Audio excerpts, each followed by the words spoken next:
I pressed my ear against the kitchen door when I heard my name. Dad's voice cut through the silence. Sarah gets everything. The house, the business, the investments. Lucy. She's not getting a single thing. Mom's laughter followed sharp and cruel. She never deserved it anyway. My hands trembled as I watched them toast with champagne through the crack. 28 years of being their daughter, and they'd already written me out of existence. I backed away silently, my mind racing with one thought. Tonight everything changes. The grandfather clock in the hallway chimed midnight as I slipped into my father's study. My hands shook as I pulled open the mahogany drawer where he kept his most important documents. The familiar scent of his cigars mixed with leather filled my nostrils, bringing back memories of when I used to sit on his lap as a little girl, believing I was his precious daughter. What I found shattered that illusion forever. Sarah Morrison, Sarah Morrison, Sarah Morrison. Every document, every deed, every investment account bore my older sister's name. The family construction business I'd poured my soul into for 5 years, growing it from $2 million to $15 million, Sarah Morrison, sole beneficiary. The house where I'd taken my first steps, Sarah Morrison, future owner. Even the vintage Mustang grandfather had promised me before he died was already transferred to Sarah's name. My fingers froze on a manila folder tucked behind the others. The label read, Confidential, 1999. Inside, I found papers that made my blood run cold. Adoption certificate, Lucy Ann Morrison, adopted by William and Margaret Morrison. Date of adoption, March 15th, 1999. I was 3 years old. 25 years of lies unfolded before me. Every birthday celebration, every Christmas morning, every family portrait hanging on these walls, all of it built on a foundation of deception. They knew. They'd always known I wasn't really theirs, and they'd never told me. I photographed every document with my phone, my mind racing to process this revelation. Sarah had always been the golden child, that much was true. Harvard MBA engaged to Brandon Whitfield from the prestigious law firm, president of the country club's charity board. But I'd never understood the depth of my parents' favoritism until now. Page after page revealed the systematic erasure of my contributions. The Henderson Plaza project that I'd negotiated saving the company $800,000, credited to Sarah in the board minutes. The innovative scheduling system I'd implemented that cut costs by 30%, Sarah's achievement, according to the annual report. Every late night, every weekend, every holiday I'd sacrificed for Morrison Construction had been attributed to my sister, who hadn't stepped foot in the office more than twice a year. The clock read 2 in the morning when I finally found what I was looking for buried in the bottom drawer. Financial statements, bank accounts, investment portfolios. The family fortune laid bare in black and white. But something was wrong with the numbers. Money was moving in strange patterns, large transfers to accounts I didn't recognize. I spread the papers across my father's desk using the skills I'd honed as a financial analyst to trace the flow of funds. What emerged was a pattern of systematic fraud that went back years. Morrison Construction was being hollowed out from the inside, its assets transferred piece by piece to offshore accounts and shell companies. My phone buzzed, a text from Sarah. "Where are you? Noticed your car is still here. Everything okay?" Even now, even at 2 in the morning, she was keeping tabs on me. I typed back, "Couldn't sleep, going for a drive." Let her think I was having another one of my insomnia episodes. She'd probably report it to our parents over breakfast, more evidence that I was the unstable daughter who couldn't handle responsibility. I carefully returned most of the documents to their original positions, keeping only the photos on my phone. As I closed the drawer, another memory surfaced. Last month, Dad had asked me to review some contracts while he was recovering from his back surgery. He'd given me power of attorney to handle business matters during his recovery. In the chaos of his return to work, no one had remembered to revoke it. I still had legal access to every Morrison Construction account. The weight of what I'd discovered pressed down on me as I stood in his study. This wasn't just favoritism or family dysfunction. This was calculated betrayal on a scale I'd never imagined. They weren't just cutting me out of the will. They were erasing me from the family history entirely. But they'd made one crucial mistake. They'd underestimated me. They saw the quiet daughter who always helped, always sacrificed, always put family first.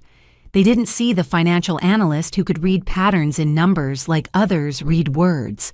They didn't see the woman who'd learned to build empires from spreadsheets and contracts. As I turned off the study light and crept back to my room, I thought about the champagne toast I'd witnessed hours earlier. My parents celebrating my disinheritance with such joy, such satisfaction. Mom's smile as she'd said, "I never deserved anything anyway." Tomorrow they'd sit at the breakfast table with their biological daughter discussing her bright future built on my work. They'd smile their false smiles at me, secure in their secret plans. But tomorrow I would begin my own plans, because while they were busy writing me out of the family legacy, they'd forgotten one crucial detail. I knew where all the bodies were buried, and I still had the shovel. The next morning arrived too quickly. I'd barely slept, my mind churning through financial records and adoption papers. At breakfast, I forced myself to spread butter on my toast with steady hands while Dad read the business section and Mom fussed over Sarah's wedding preparations. "Lucy, you look terrible." Mom observed her voice carrying that false concern she'd perfected over the years. "Those bags under your eyes are getting worse. Maybe you should see someone about your sleep issues." "I'm fine." I managed taking a sip of coffee that tasted like ash in my mouth. "She's always fine," Sarah interjected, scrolling through her phone. "Our Lucy, the family workhorse. Speaking of which, I need you to handle the Riverside project presentation tomorrow. Brandon and I have a cake tasting." Any other day, I would have agreed immediately. Today, I simply nodded, studying my sister's face. Had she always looked at me with such casual dismissal? Had I been too eager to please to notice? "Actually," Dad said, folding his newspaper, "I need Lucy at the office early today. We're reviewing the quarterly reports." I knew those reports by heart. I'd prepared them, but I stood grateful for the excuse to leave. "I'll head over now." The Morrison Construction headquarters occupied a gleaming 6-story building on the business district's main street. I'd been part of selecting this location, negotiating the purchase, overseeing the renovation. Now, according to the documents I'd found, I'd never have a claim to a single square foot of it. I locked my office door and pulled up the company financial systems. The power of attorney documents were still valid, still granting me full access. My fingers flew across the keyboard as I dug deeper into the web of transactions I'd glimpsed the night before. What I found made my stomach turn. Over the past 18 months, my parents had been systematically draining Morrison Construction. Legitimate contracts were being inflated with the excess routed to accounts in the Cayman Islands. Equipment purchases were being double billed with phantom invoices paid to companies that existed only on paper. But the worst discovery came when I accessed an encrypted folder on the shared drive. Email exchanges between my parents and Sarah dating back 6 months. They weren't just planning to cut me out. They were planning to destroy everything grandfather had built. Phase 1 complete. Sarah had written 3 months ago. "Marcus confirms the offshore structures are ready. We can begin aggressive extraction after the Wagner project closes." Marcus Chen, Dad's business partner and longtime friend, the man who'd taught me to read construction blueprints when I was 15. He was in on it too. The emails laid out their plan in devastating detail. They would siphon out every liquid asset, leverage the company to the maximum, then declare bankruptcy. The timeline showed they planned to file in exactly 72 hours. 47 employees would lose their jobs. Dozens of small contractors who depended on us would go unpaid. Pension funds would evaporate. My hands trembled as I read Sarah's casual discussion of destroying lives. The employees should have saved more personally, not our problem. I screenshot everything, uploading it to multiple secure cloud servers. Then I saw it. A thread from last week. "Lucy's getting suspicious," Mom had written. She asked about the Henderson account discrepancies. "Don't worry," Sarah had replied. "After Friday, she won't be able to cause any problems. I've already drafted the termination letter. We'll frame it as embezzlement if she tries to fight back." They were planning to fire me and accuse me of stealing, the very crime they were committing. My phone rang. Emma Chen, no relation to Marcus, thankfully, my best friend since college and now a senior associate at Whitfield Frost and Associates. Ironically, she worked at the same firm as Sarah's fiancé, though in the corporate law division rather than Brandon's criminal defense department. "Hey, Lucy, want to grab lunch? You sound stressed in your text last night." "Emma," I said, my voice barely steady, "I need your help. Can you meet me somewhere private, not the office?" "That's serious. Okay, how about the reading room at the university library? No one uses it during summer break." An hour later, I sat across from Emma in the dusty quiet of the empty library, watching her expression shift from concern to shock to fury as she reviewed the evidence. Lucy, this is massive corporate fraud. Federal crimes. They're looking at serious prison time if this comes out. If I asked, "When?" Emma corrected herself. "You have to report this. But Lucy, you need to protect yourself first. That power of attorney. It's your shield right now, but it could also be turned against you. They could claim you were part of the scheme." "What do I do?" Emma's legal mind was already working. "First, we secure the assets. You have legal authority to move money to protect the company's interests. We create a trust account, transfer the liquid assets there to prevent the bankruptcy. It's completely legal, as long as you're acting to protect creditors and employees. How long do I have?" "Based on these emails, less than 72 hours. But Lucy," she leaned forward, her voice urgent. "Once you do this, there's no going back. Your family will know it was you." I thought about 25 years of being the outsider without knowing it. 25 years of pouring love into people who toasted my disinheritance with champagne. "They're not my family," I said quietly. "Apparently they never were." Emma squeezed my hand. "Yes, they are. Family isn't just blood. It's the people who stand by you. And right now, that includes me. Let's save your grandfather's company." We spent the next 3 hours crafting a legal strategy. Emma called in favors from law school friends, setting up the trust structure that would protect Morrison Construction's assets. As the sun set outside the library windows, I realized I was about to declare war on the only family I'd ever known. But they'd fired the first shot. They just didn't know I'd heard it. That night, I returned home to find my parents and Sarah in the living room laughing over photo albums, pictures of family vacations, holidays, milestones. In every photo, I stood slightly apart, like I was edited in after the fact. Now I understood why. "Lucy," Dad called out, "come look at these old pictures. Remember this trip to Yellowstone?" I remembered. I was 12, and I'd gotten lost on a trail for 3 hours. When they finally found me, Mom had been furious about the delay it caused to their dinner reservations. Sarah had complained the entire ride back about missing the pool hours at the hotel. "I'm tired," I said. "Think I'll turn in early." "Good idea," Mom said, not looking up from the album. "You need to stop staying up so late. It's aging you." I climbed the stairs to my room, the smallest bedroom I noticed now tucked away at the end of the hall like an afterthought. In less than 12 hours, I would begin the process of saving Morrison Construction and everyone who depended on it. They thought they were cutting me out of the family fortune. They had no idea I was about to show them exactly what this adopted daughter was worth. My alarm never went off because I never slept. At 2 a.m, I slipped out of the house like a shadow driving through the empty streets toward Morrison Construction headquarters. The building stood dark against the sky, a monument to 3 generations of hard work that my parents were preparing to demolish for profit. The security guard's booth glowed with soft light. Robert Williams had worked night security for 15 years, ever since his wife's medical bills forced him to take a second job.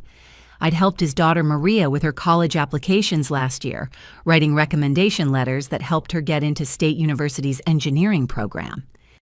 Miss Lucy Roberts stood as I approached, concern creasing his weathered face. "Everything all right?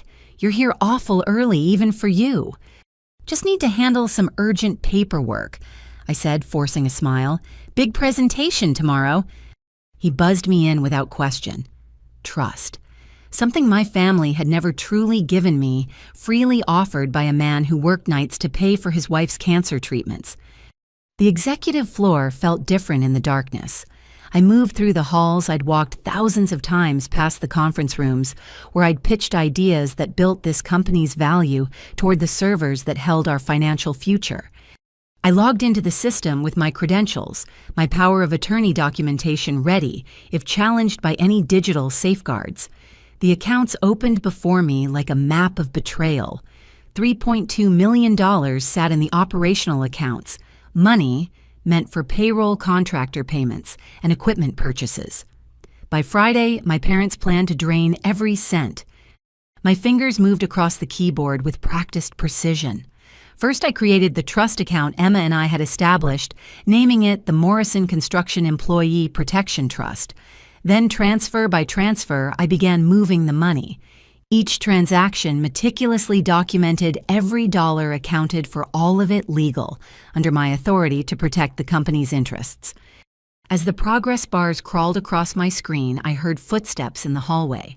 My heart hammered as I minimized the windows, pulling up a presentation file just as the door opened.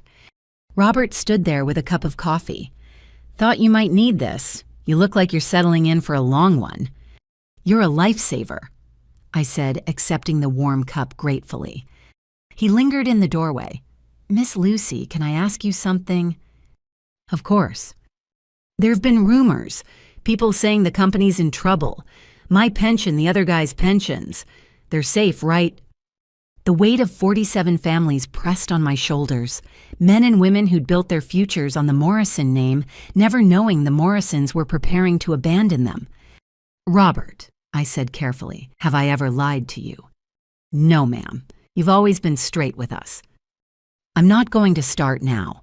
There are challenges ahead, but I promise you this. I will do everything in my power to protect every employee of this company, every pension, every job, everything." He studied my face in the dim light from the hallway. "You know, when Maria got into college, she said something. Said you were the only Morrison who ever treated us like family instead of staff. I believe you, Miss Lucy. Whatever you're doing here at 2 a.m, I believe you're doing it for us." After he left, I returned to the transfers. Another window caught my eye. The security system. Every keystroke, every access, every movement through the building was being recorded. By morning, there would be a detailed digital trail of my activities. I thought about deleting the footage, but that would raise more suspicions. Instead, I continued working, knowing that by dawn my parents would have all the evidence they needed to accuse me of theft. Let them. Emma had assured me that protecting assets from fraudulent bankruptcy was not only legal but required of someone in a fiduciary position. By 4 a.m, the transfers were complete. $3.2 million now sat safely in trust accounts protected from my parents' pillaging. But I wasn't done. I accessed the contractor payment system, accelerating every legitimate payment owed. If Morrison Construction was going down, it wouldn't take innocent small businesses with it. As I worked, I discovered more evidence of the conspiracy. Purchase orders for equipment that didn't exist. Service contracts with shell companies registered to variations of Sarah's name. A web of deceit that would have made grandfather weep. 5:30. The sky outside began to lighten. Early morning employees would start arriving soon. I printed copies of every transaction I'd made, creating a paper trail that would protect me and expose them. As the printer hummed, I noticed something odd in the employment records.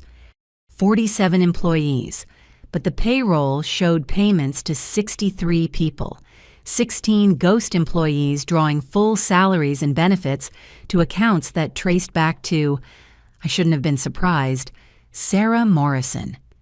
My sister wasn't just complicit, she was running her own theft operation within the larger fraud. I gathered my printed documents backing up everything to multiple secure drives. As I prepared to leave, my computer chimed with a new email from Marcus Chen sent to my parents and Sarah. Not to me, of course, but the company email system still showed me everything. Accelerated timeline necessary. Lucy accessed the buildings at 2 a.m. Robert confirmed. Moving forward with phase 2 immediately. They knew. They'd been watching me all along. I grabbed my documents and drives, racing for the exit. In the parking lot, Robert's security booth was empty. A sick feeling twisted my stomach as I realized the truth. Robert hadn't stumbled upon me by accident. He'd been checking on me, making sure I was alone, confirming their suspicions. But why the coffee? Why the kind words about Maria? I found my answer when I reached my car. Tucked under the windshield wiper was a handwritten note. They offered me money to report on you. I took it. Maria's tuition is due, but I didn't tell them about the transfers, just that you were here. Pension or no pension, you're the only Morrison who ever gave a damn. Be careful, R. I sat in my car as the sun rose over the city, holding Robert's note. He'd risked everything to give me a few hours head start. A security guard making $15 an hour had shown more loyalty to me than my own family. My phone buzzed, 7 messages from Sarah, 3 from Mom, 5 from Dad. I didn't need to read them to know what they said. The war had begun, and they'd just realized I'd fired the first shot. I drove home through the morning traffic past the coffee shops and breakfast places where normal families were starting normal days. At a red light, I caught sight of my reflection in the mirror. Same brown eyes, same determined chin, same high cheekbones as always. But now I saw what they'd always seen.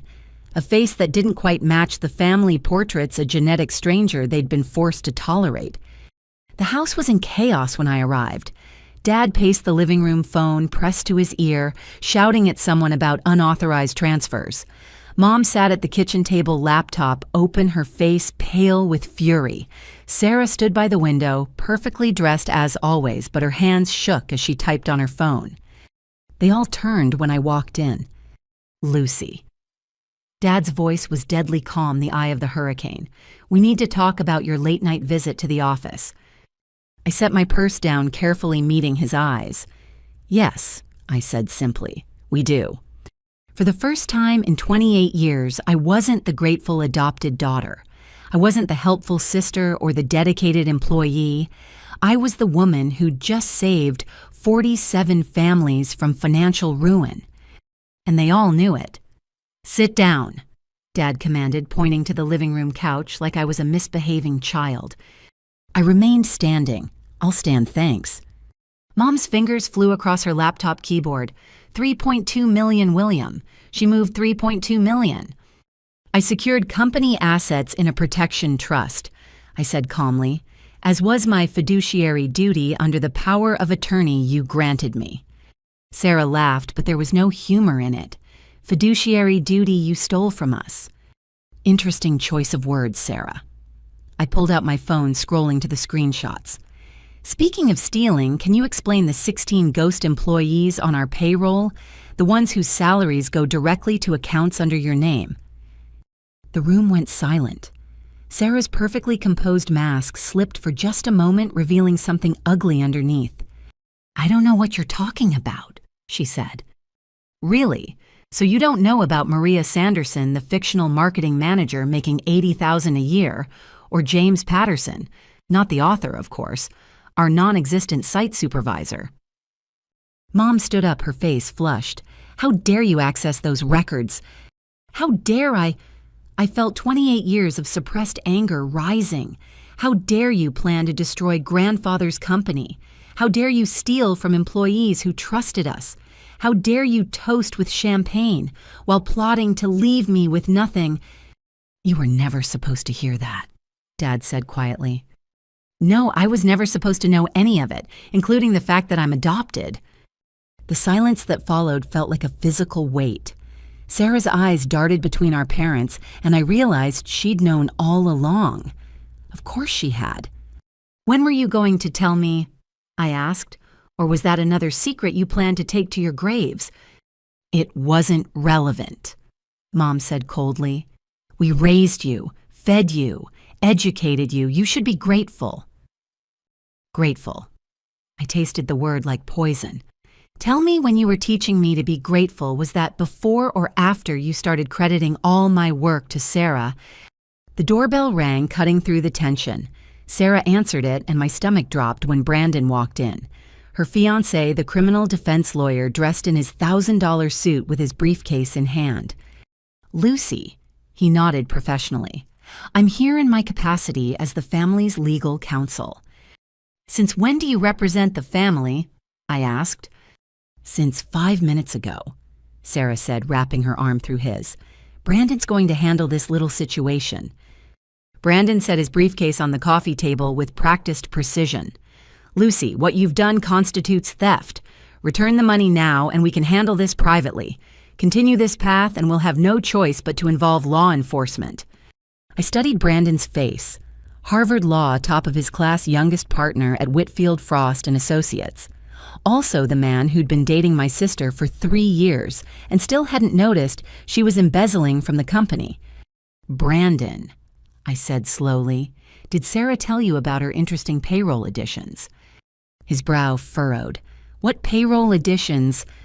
Brandon, don't listen to her, Sarah interjected quickly. She's trying to deflect from her own crimes. But I saw it.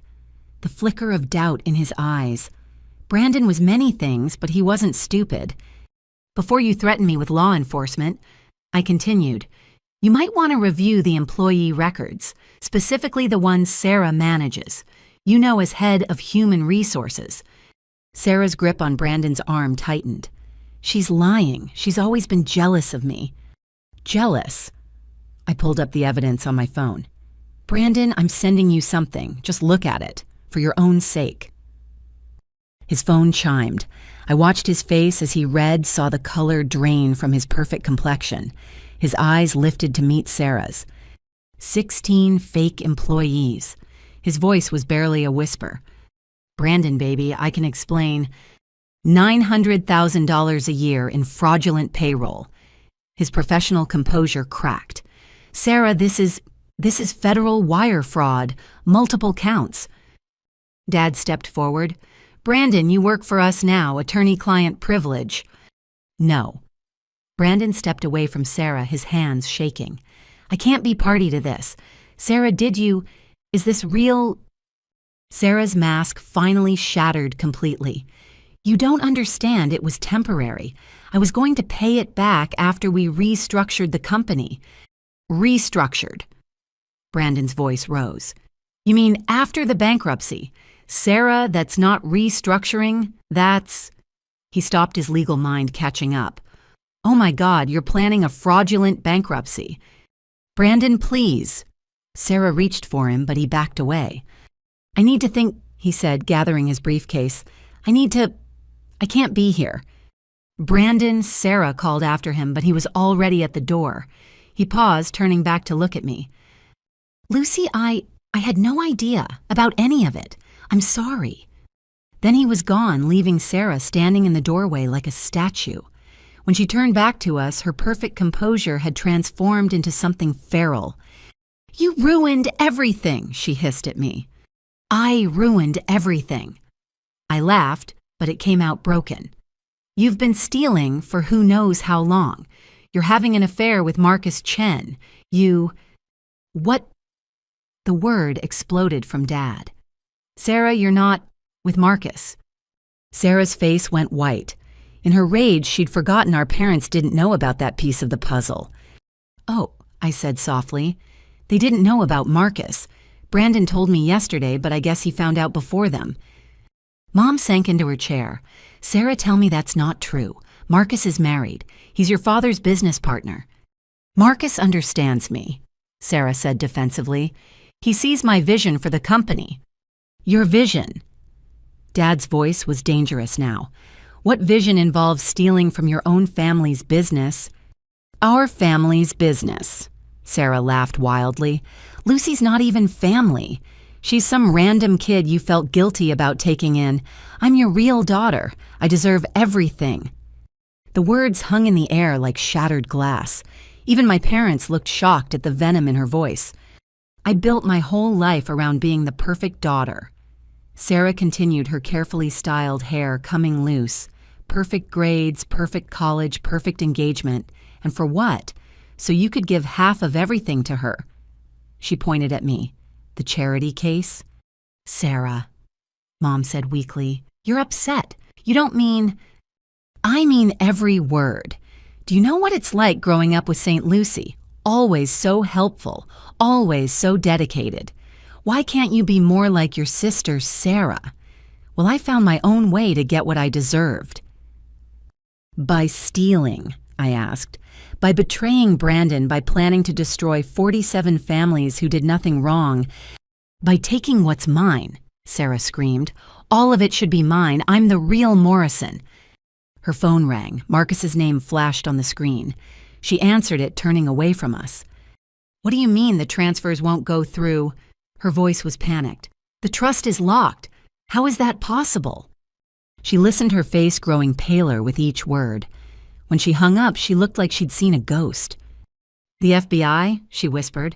Someone reported the ghost employees to the FBI. They're freezing all the accounts. Everyone turned to look at me. I didn't report anything, I said truthfully, yet. But I had a pretty good idea who did. Brandon Whitfield, ethical lawyer and scorned fiancé, had just discovered his future wife was a federal criminal. He'd done what any officer of the court was required to do.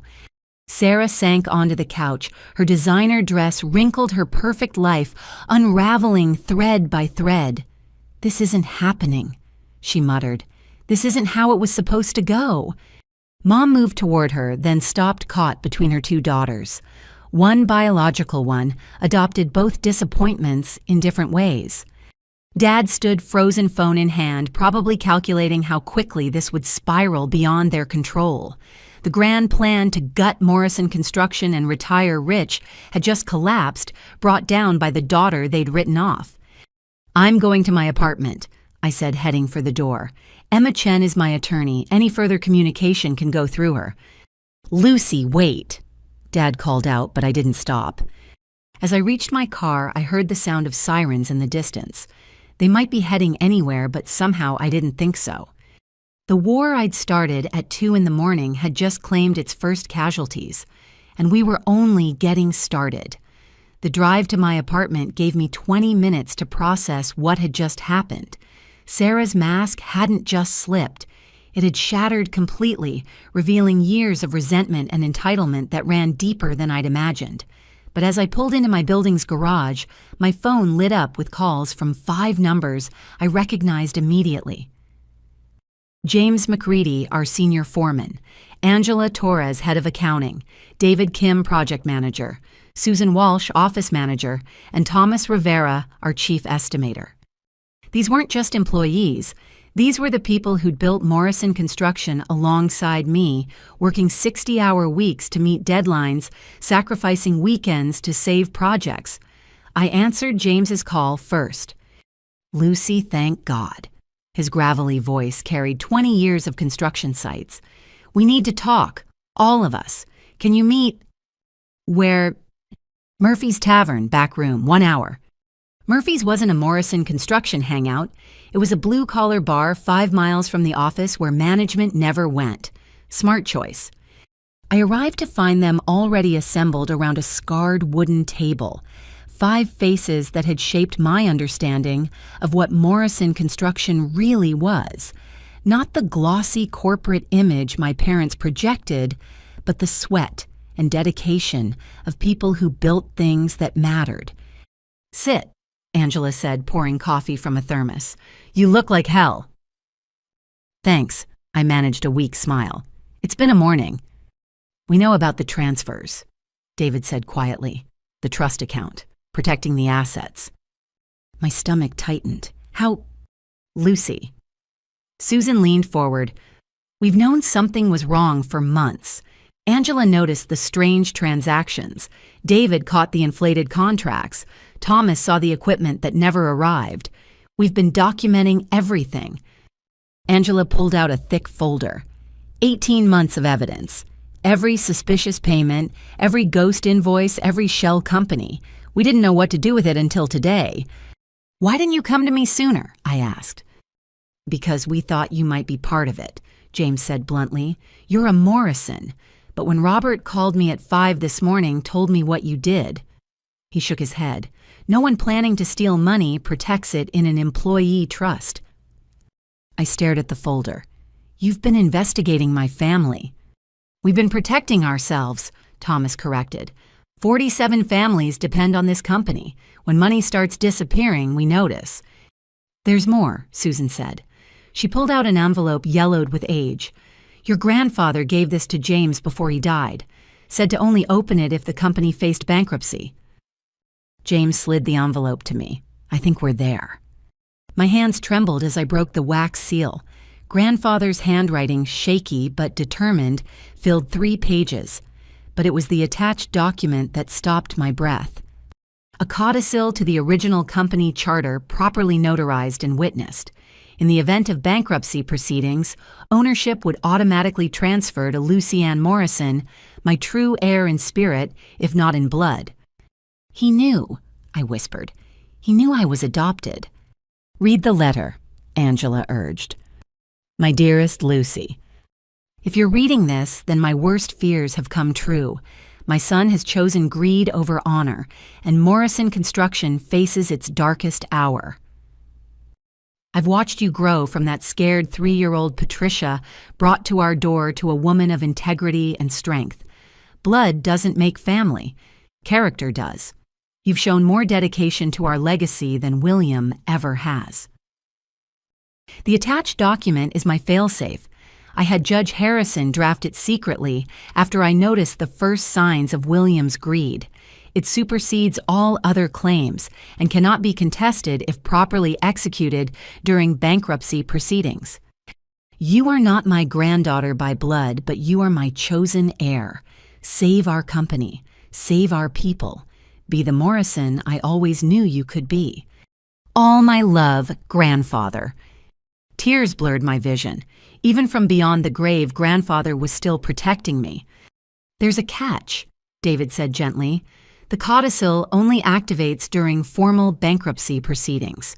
Your parents have to actually file, which they were planning to do in 72 hours, I said. Except now the FBI is involved thanks to Brandon. About that, Angela pulled out her phone. I may have sent Brandon an anonymous tip about the ghost employees an hour before he showed up at your parents' house. Figured a lawyer would know what to do with it. I stared at her. You're the reason he turned on Sarah. I gave him information. His conscience did the rest. She shrugged. Man's got ethics, rare in a lawyer. So what now? Thomas asked. Your parents know you're onto them. The FBI's sniffing around. Sarah's imploding. Where does that leave us? It leaves us with a choice, I said, looking at each of them. We can wait for this to play out in court, probably lose everything in legal fees and hope some pieces survive. Or James prompted. Or we take control now. You've all been here 15 years or more. You own stock options, small percentages, but together... Susan did the math quickly. Together we own 12%. Your 5% makes 17. We'd need 51 for control. Unless, I said slowly, other employees exercise their options too. The room went quiet as the implication sank in. You want to rally the troops, James said. Stage a takeover. I want to save Morrison Construction, I corrected. The company grandfather built. The one that employed your fathers and mothers, the one that puts 47 kids through college and keeps 47 families secure. The employees' stock options are locked for another year, Angela pointed out. Standard vesting period. I smiled for the first time all day. Unless the company faces imminent bankruptcy. Page 43 of the employee handbook, a clause I wrote. Immediate vesting in case of financial crisis to protect employee interests. You planned for this, David asked. I planned for something. I never imagined it would be my own family causing the crisis. Thomas stood up. I'm in. 22 years I've given to Morrison Construction. I'm not letting them destroy it. One by one, they all stood. Angela, David, Susan. Finally, James, who'd been with the company since before I was born. Your grandfather hired me when I was 19, he said. Gave me a chance when no one else would. I'll be damned if I let his son destroy what we built. What do you need us to do? Call everyone, I said. Every employee with stock options. We meet tomorrow night, and James see if Robert Williams wants to join us. I have a feeling he's reconsidering his loyalties. What about your aunt? Susan asked suddenly. Patricia. Your grandfather mentions her in the letter. I froze. What do you know about Patricia? Just that she used to work here. Left about 20 years ago. Your grandfather never said why, but he kept her photo in his desk drawer.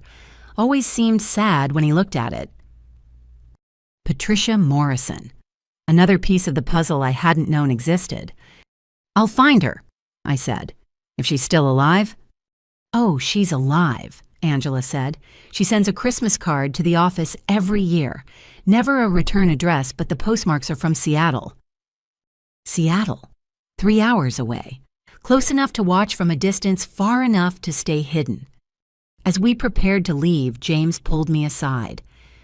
Lucy, what you're doing? It's dangerous. Your parents won't go down without a fight. They should have thought of that before they decided I was expendable, I said. That's not what I mean. I mean, be careful. Desperate people do desperate things. And right now, your parents are looking at federal prison. He was right. I'd backed them into a corner, and cornered animals were the most dangerous. But as I looked around the table at these 5 people who'd risked everything to gather evidence, who'd chosen loyalty to the company over comfort, I knew I wasn't alone. Grandfather had left me more than documents and legal loopholes. He'd left me an army. Same time tomorrow, Angela asked as we filed out. Same time, I confirmed. And Angela, thank you, all of you. Don't thank us yet, she said. We haven't won anything. But as I drove home through the afternoon traffic, I felt something I hadn't experienced in years. Hope. Real, tangible hope. The Morrisons had tried to bury me. They'd forgotten I knew how to dig. My phone rang as I entered my apartment. Unknown number, Seattle area code. My heart skipped. Hello. Lucy. The voice was feminine, cautious, carrying an edge of something I couldn't identify. This is Patricia. I think it's time we talked. I sank onto my couch. How did you know? Angela Torres called me an hour ago. Said you found Daddy's letter. A pause. I've been waiting 20 years for this call. Can we meet? I'm already on my way. Flight lands at 6. Lucy, there are things you need to know. Things about your parents, about Sarah, about who you really are. The line went dead. 3 hours until answers I'd waited a lifetime to hear. I used the time to research Patricia Morrison. The internet revealed little.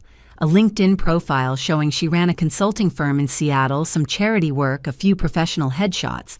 But the Morrison Construction Archives told a different story. Patricia had been the heir apparent. VP of Operations at 25, innovative, brilliant, beloved by employees. Then suddenly nothing. She vanished from company records in 2004, the same year I was 7. Every photo removed, every mention scrubbed. Soviet-style erasure. At 5:30, I drove to the airport. I didn't know what Patricia looked like now, but I needn't have worried. The woman waiting at arrivals looked like an older version of me. Same brown eyes, same determined chin, same way of standing like she was ready for a fight. My God, she breathed when she saw me. You look just like her. Like who? Like your mother. My best friend. The woman my brother destroyed. We drove to a quiet restaurant in the suburbs, one of those places with dim lighting and discreet booths. Patricia ordered wine. I stuck with coffee. My hands were already shaking. Her name was Caroline. Patricia began without preamble. Caroline Foster. We met in college. She was studying social work, I was in business. Smartest woman I ever knew. Kind too. The sort of person who'd give you her last dollar if you needed it. She pulled out a faded photograph. A young woman with my eyes smiled at the camera holding a baby. That's you, Patricia said softly. 3 months old. She loved you more than life itself. What happened to her? Patricia's face hardened. William happened. My brother. He was married to Margaret, had been for 2 years. But marriage vows never meant much to him. He met Caroline at a company party I brought her to, charmed her, pursued her relentlessly. She didn't know he was married. I made sure never to mention it because I thought it was just harmless flirtation. The wine arrived. Patricia took a long sip before continuing. When Caroline found out she was pregnant, she went to William. He laughed, told her to take care of it, and threw money at her. She refused, said she wanted the baby, you. That's when he got cruel. How cruel? He threatened to ruin her, said he'd claim she was stalking him, that she'd seduced him for money. He had lawyers' connections. She was a 22-year-old social work student with no family. Who would believe her? My stomach churned. This was my father, my adopted father. Caroline came to me, Patricia continued, begged for help. I was furious. Confronted William, threatened to tell Daddy everything. That's when Margaret got involved. My adoptive mother knew she orchestrated what came next. See, Margaret couldn't have children. They'd been trying for 2 years with no success. She saw an opportunity. The pieces clicked into place with sickening clarity. They took me. Not took, bought. They offered Caroline $50,000 and a promise not to destroy her life if she signed away her parental rights. Let them adopt you. Pretend you were a random adoption. And Caroline agreed. No. Patricia's voice cracked. She ran, took you and disappeared for 3 months. But they found her, and when they did... She stopped, tears streaming down her face. Tell me, I whispered. The police said it was an accident. Car went off the road in the rain, but I knew better. The brake lines. There were questions, but William had connections, and the investigation went nowhere. I felt numb. My mother, my real mother, murdered, and I'd been raised by her killers. I tried to get custody, Patricia continued. You were my best friend's daughter, but William and Margaret had already filed the adoption papers, claimed Caroline had agreed before her death, forged signatures. I'm sure of it, but I couldn't prove anything. So you left.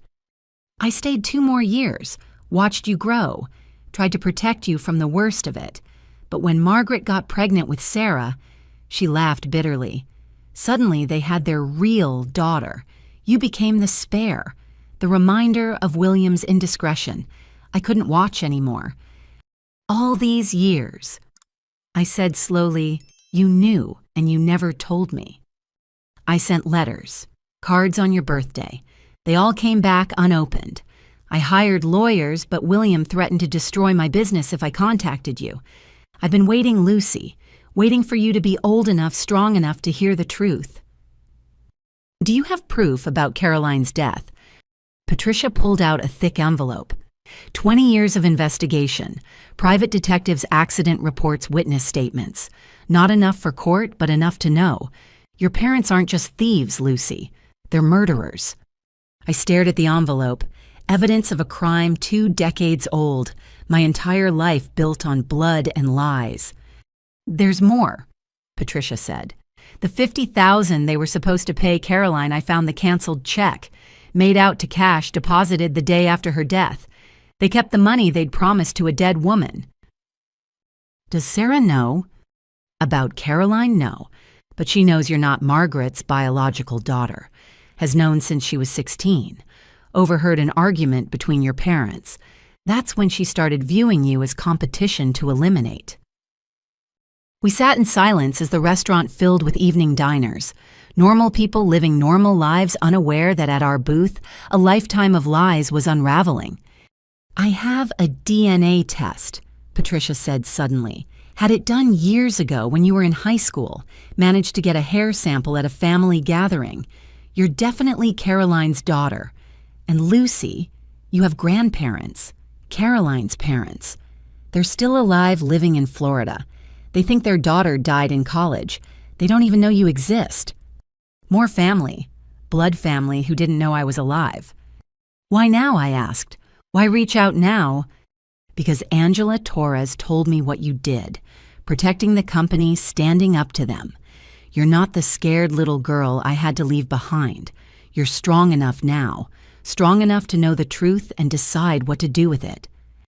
What would you do? Patricia's eyes hardened. I'd burn it all down, every last piece of their empire.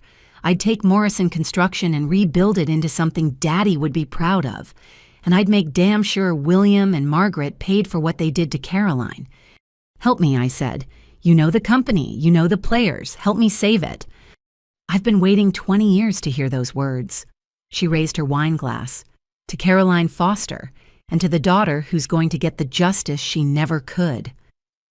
We clinked glasses, sealing a partnership 2 decades in the making. One more thing, Patricia said as we prepared to leave. I have 30% of Morrison Construction stock. Daddy left it to me, and William never managed to steal it. Combined with what you're assembling, we'd have control, I breathed. We'd have control, she confirmed. The Morrison women taking back what's ours. I think Caroline would have liked that. As we walked to the parking lot, my phone buzzed. Emma texting urgently. FBI raided Morrison Construction an hour ago. Your parents are at the police station. Sarah's been arrested. The war had just escalated, but now I had something I'd never had before. Family who actually gave a damn, and the truth about parents who'd literally killed to keep me. Patricia read the text over my shoulder. So it begins, she said quietly. You ready for this? I thought about Caroline Foster, the mother I'd never known, dead at 22 because she'd loved me enough to fight for me. I've been ready my whole life, I said. I just didn't know it.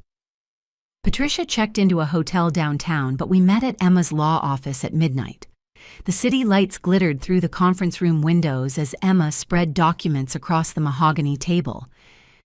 The FBI moved faster than expected. Emma said, her usually perfect hair escaping its bun. Sarah's in federal custody. Your parents made bail, but their assets are frozen pending investigation. All their assets? I asked. Personal accounts only. Morrison Construction's operational accounts are still accessible. She paused. To you, technically. That power of attorney is worth its weight in gold right now. Patricia leaned forward. What about the bankruptcy filing?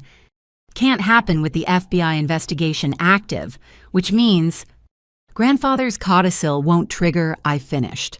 We need another strategy. Emma smiled the sharp grin of a lawyer who lived for complex cases. Remember when I said Patricia's 30% plus your assembled shares would give you control? I did some digging. There's another player we haven't considered. She slid a folder across. Inside, photographs of safety deposit box contents, cash bonds and documents dating back 40 years. Your grandfather's secret stash, Emma explained.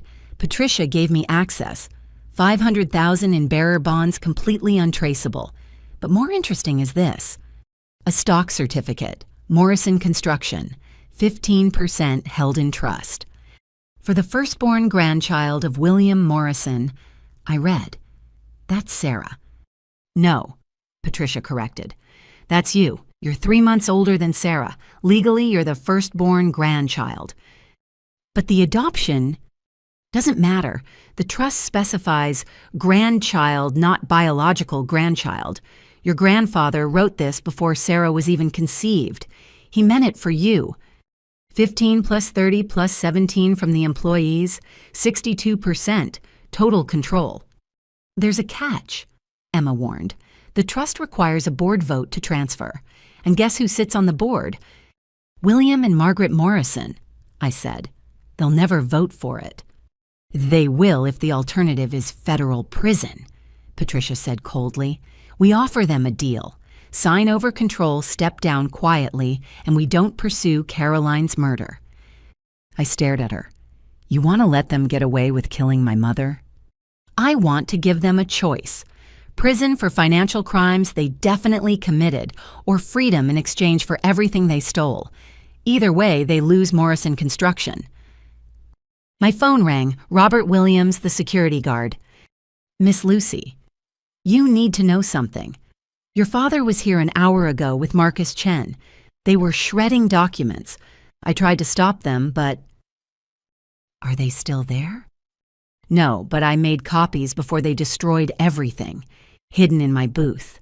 They didn't know about the new copier with the automatic backup feature.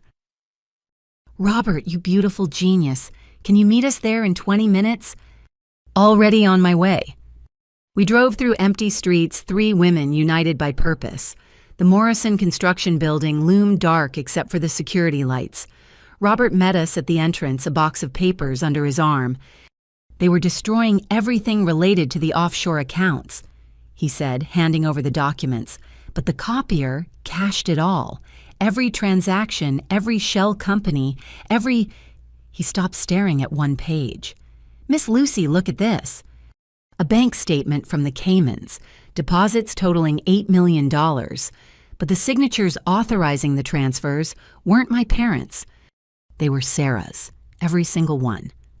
She wasn't just stealing through ghost employees, Emma breathed.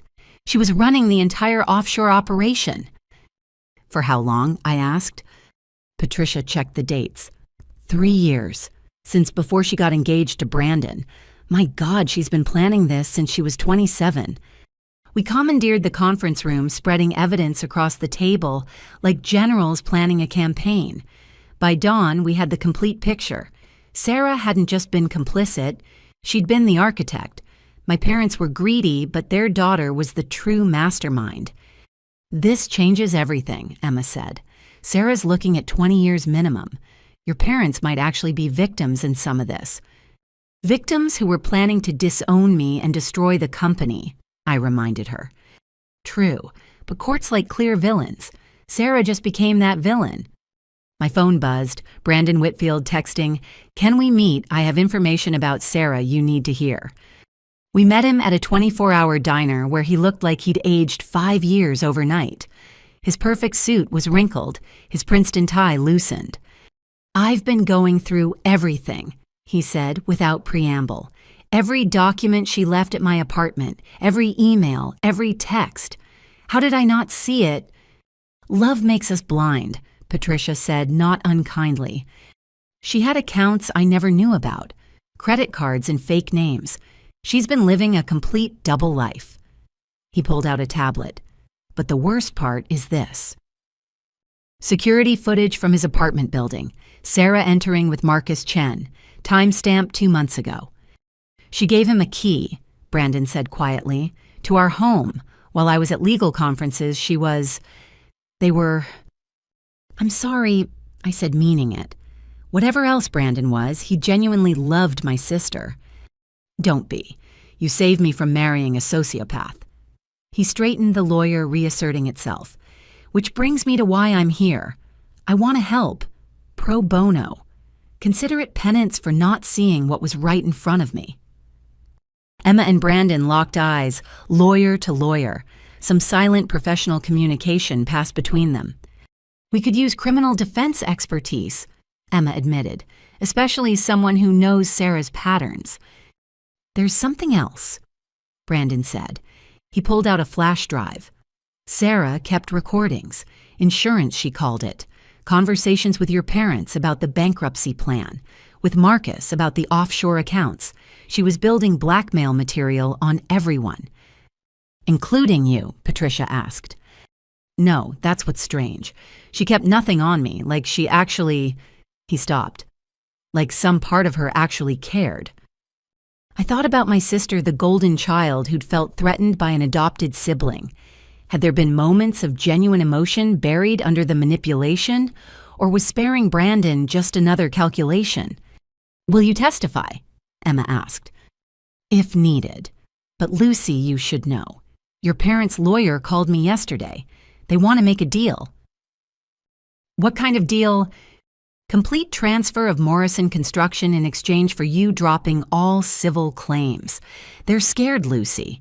The FBI has enough to put them away, but a unified family front would make it worse." "Let them be scared," Patricia said. But I was thinking about 28 years. Not all of it had been lies. There had been birthday parties and Christmas mornings, homework help and driving lessons, moments when they'd seemed like real parents to their adopted daughter. "I'll consider it," I said finally. "But first we secure the company. Tomorrow night's employee meeting. Actually, Robert interrupted, having been quiet until now. That's what I wanted to tell you. Word spread. Every single employee with stock options is coming, plus the retirees who still hold shares. You're looking at maybe 100 people. Do we have a venue? Patricia asked. The warehouse on 5th Street, Robert said. James McCready's arranging it. Miss Lucy, they're calling it the Morrison Rebellion. I laughed, surprising myself. The Morrison Rebellion. Grandfather would have loved that. Then let's give them something to rebel for, I said. Patricia, can you prepare a presentation on the new company structure? Emma, Brandon, we need legal frameworks for employee ownership. Robert, I'll handle security, he said firmly. Real security, some of the guys from my veterans group. Your parents might try to interfere. As we prepared to leave, Brandon pulled me aside. Lucy, there's one more thing. Sarah's pregnant. The words hit like a physical blow. What? 6 weeks. She told me the night before everything exploded. I don't know if it's mine or Marcus's, but she's pregnant in federal custody and probably going to prison. My niece or nephew, growing inside a woman who'd betrayed everyone who'd ever loved her. Does she want to keep it? I asked. I don't know. We haven't spoken since her arrest, but I thought you should know. Whatever happens with Morrison Construction, there's going to be another generation affected by all this. I looked out the diner window at the lightening sky. In 24 hours, everything had changed. I'd discovered my adoption, my mother's murder, my sister's betrayal, my aunt's loyalty. I'd gone from discarded daughter to potential CEO. But somewhere in a federal holding cell, my sister sat with a secret that would complicate everything. A baby who would be born into the wreckage of the Morrison Empire. We protect the innocent, I said finally. The baby didn't choose any of this. Whatever else happens, we make sure that child has a chance. Brandon nodded, relief visible on his face. Even now, even after everything, part of him still hoped for redemption. As we walked to our cars, Patricia took my arm. You sure about this helping Sarah's baby? Caroline would have, I said simply. My mother would have protected an innocent child, wouldn't she? Patricia smiled sadly. Yes, she would have. You're so much like her, Lucy. So much like the woman who loved you more than life itself. The sun rose over Morrison Construction, painting the building gold. In 12 hours, the rebellion would begin. But first, I had a company to prepare for its new future, and a family legacy to either save or shatter. The federal holding facility was a gray concrete box that seemed designed to crush hope. I sat in the sterile visiting room watching my sister shuffle in, wearing orange jumpsuit and shackles, the golden girl of the Morrison family reduced to a federal inmate. Sarah's perfectly styled hair hung limp. Her makeup-free face looked younger, vulnerable, until she saw me. Then her eyes hardened into familiar contempt. Come to gloat, she asked, sitting heavily. Come to talk. About what? How you destroyed my life. How you turned Brandon against me. How you stole $900,000 through fake employees. How you orchestrated the offshore accounts. How you planned to let 47 families suffer so you could retire at 30. She leaned back, studying me with calculating eyes. You always were smarter than they gave you credit for. Too bad you used it against your own family. Brandon told me about the baby, I said quietly. Sarah's hand moved instinctively to her stomach before she caught herself. So that child is family, my niece or nephew, despite everything that matters. Family? Sarah laughed bitterly. You're not even real family. You're the bastard daughter of Dad's mistress. You know that now, don't you? Patricia must have told you. She told me everything, including how my mother died. Sarah's expression shifted, showing genuine surprise. What do you mean, how she died? You don't know. I studied her face. You really don't know about Caroline Foster. I know Dad had an affair. I know the woman died in a car accident. I know they adopted you out of guilt. What else is there to know? For the first time in my life, I felt something like pity for my sister. She'd built her entire identity on being the true Morrison heir, never knowing our parents were murderers. "It doesn't matter now," I said.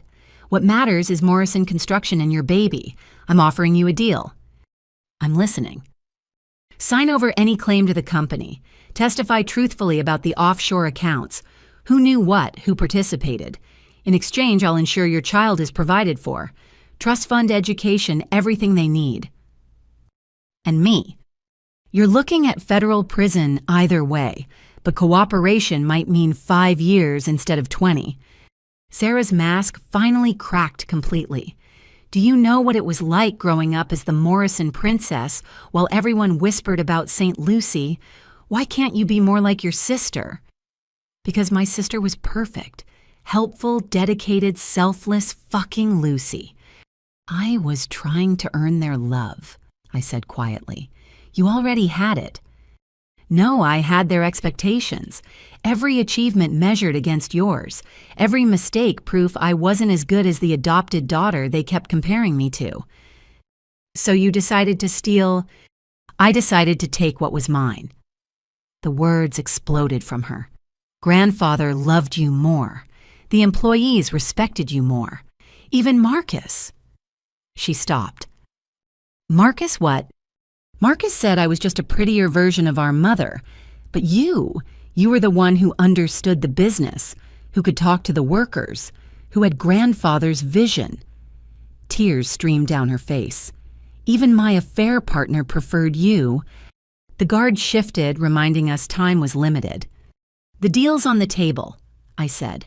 "Your baby protected in exchange for the truth." "The whole truth?" Sarah asked. "Because, Lucy, there are things about Mom and Dad you don't know, things that will destroy them completely." "Such as?" She leaned forward, voice dropping. "The Riverside Heights project, the one that established Morrison Construction as a major player, built on land they acquired through blackmail, Judge Harrison's gambling debts. They've been paying him off for 20 years. Judge Harrison, who'd signed off on my adoption, who'd refused Patricia's custody petition, who'd ruled Caroline's death accidental. You have proof. In a safety deposit box, under my maiden name at First National, box 379, the keys hidden in my jewelry box at Brandon's apartment." She laughed bitterly. "I kept insurance on everyone, learned from the best, dear old Mom and Dad." "Why are you telling me this?" "Because they're going to throw me under the bus. Their precious biological daughter, the one they raised to be just like them. They'll claim I corrupted them, that I masterminded everything." Her hands clenched.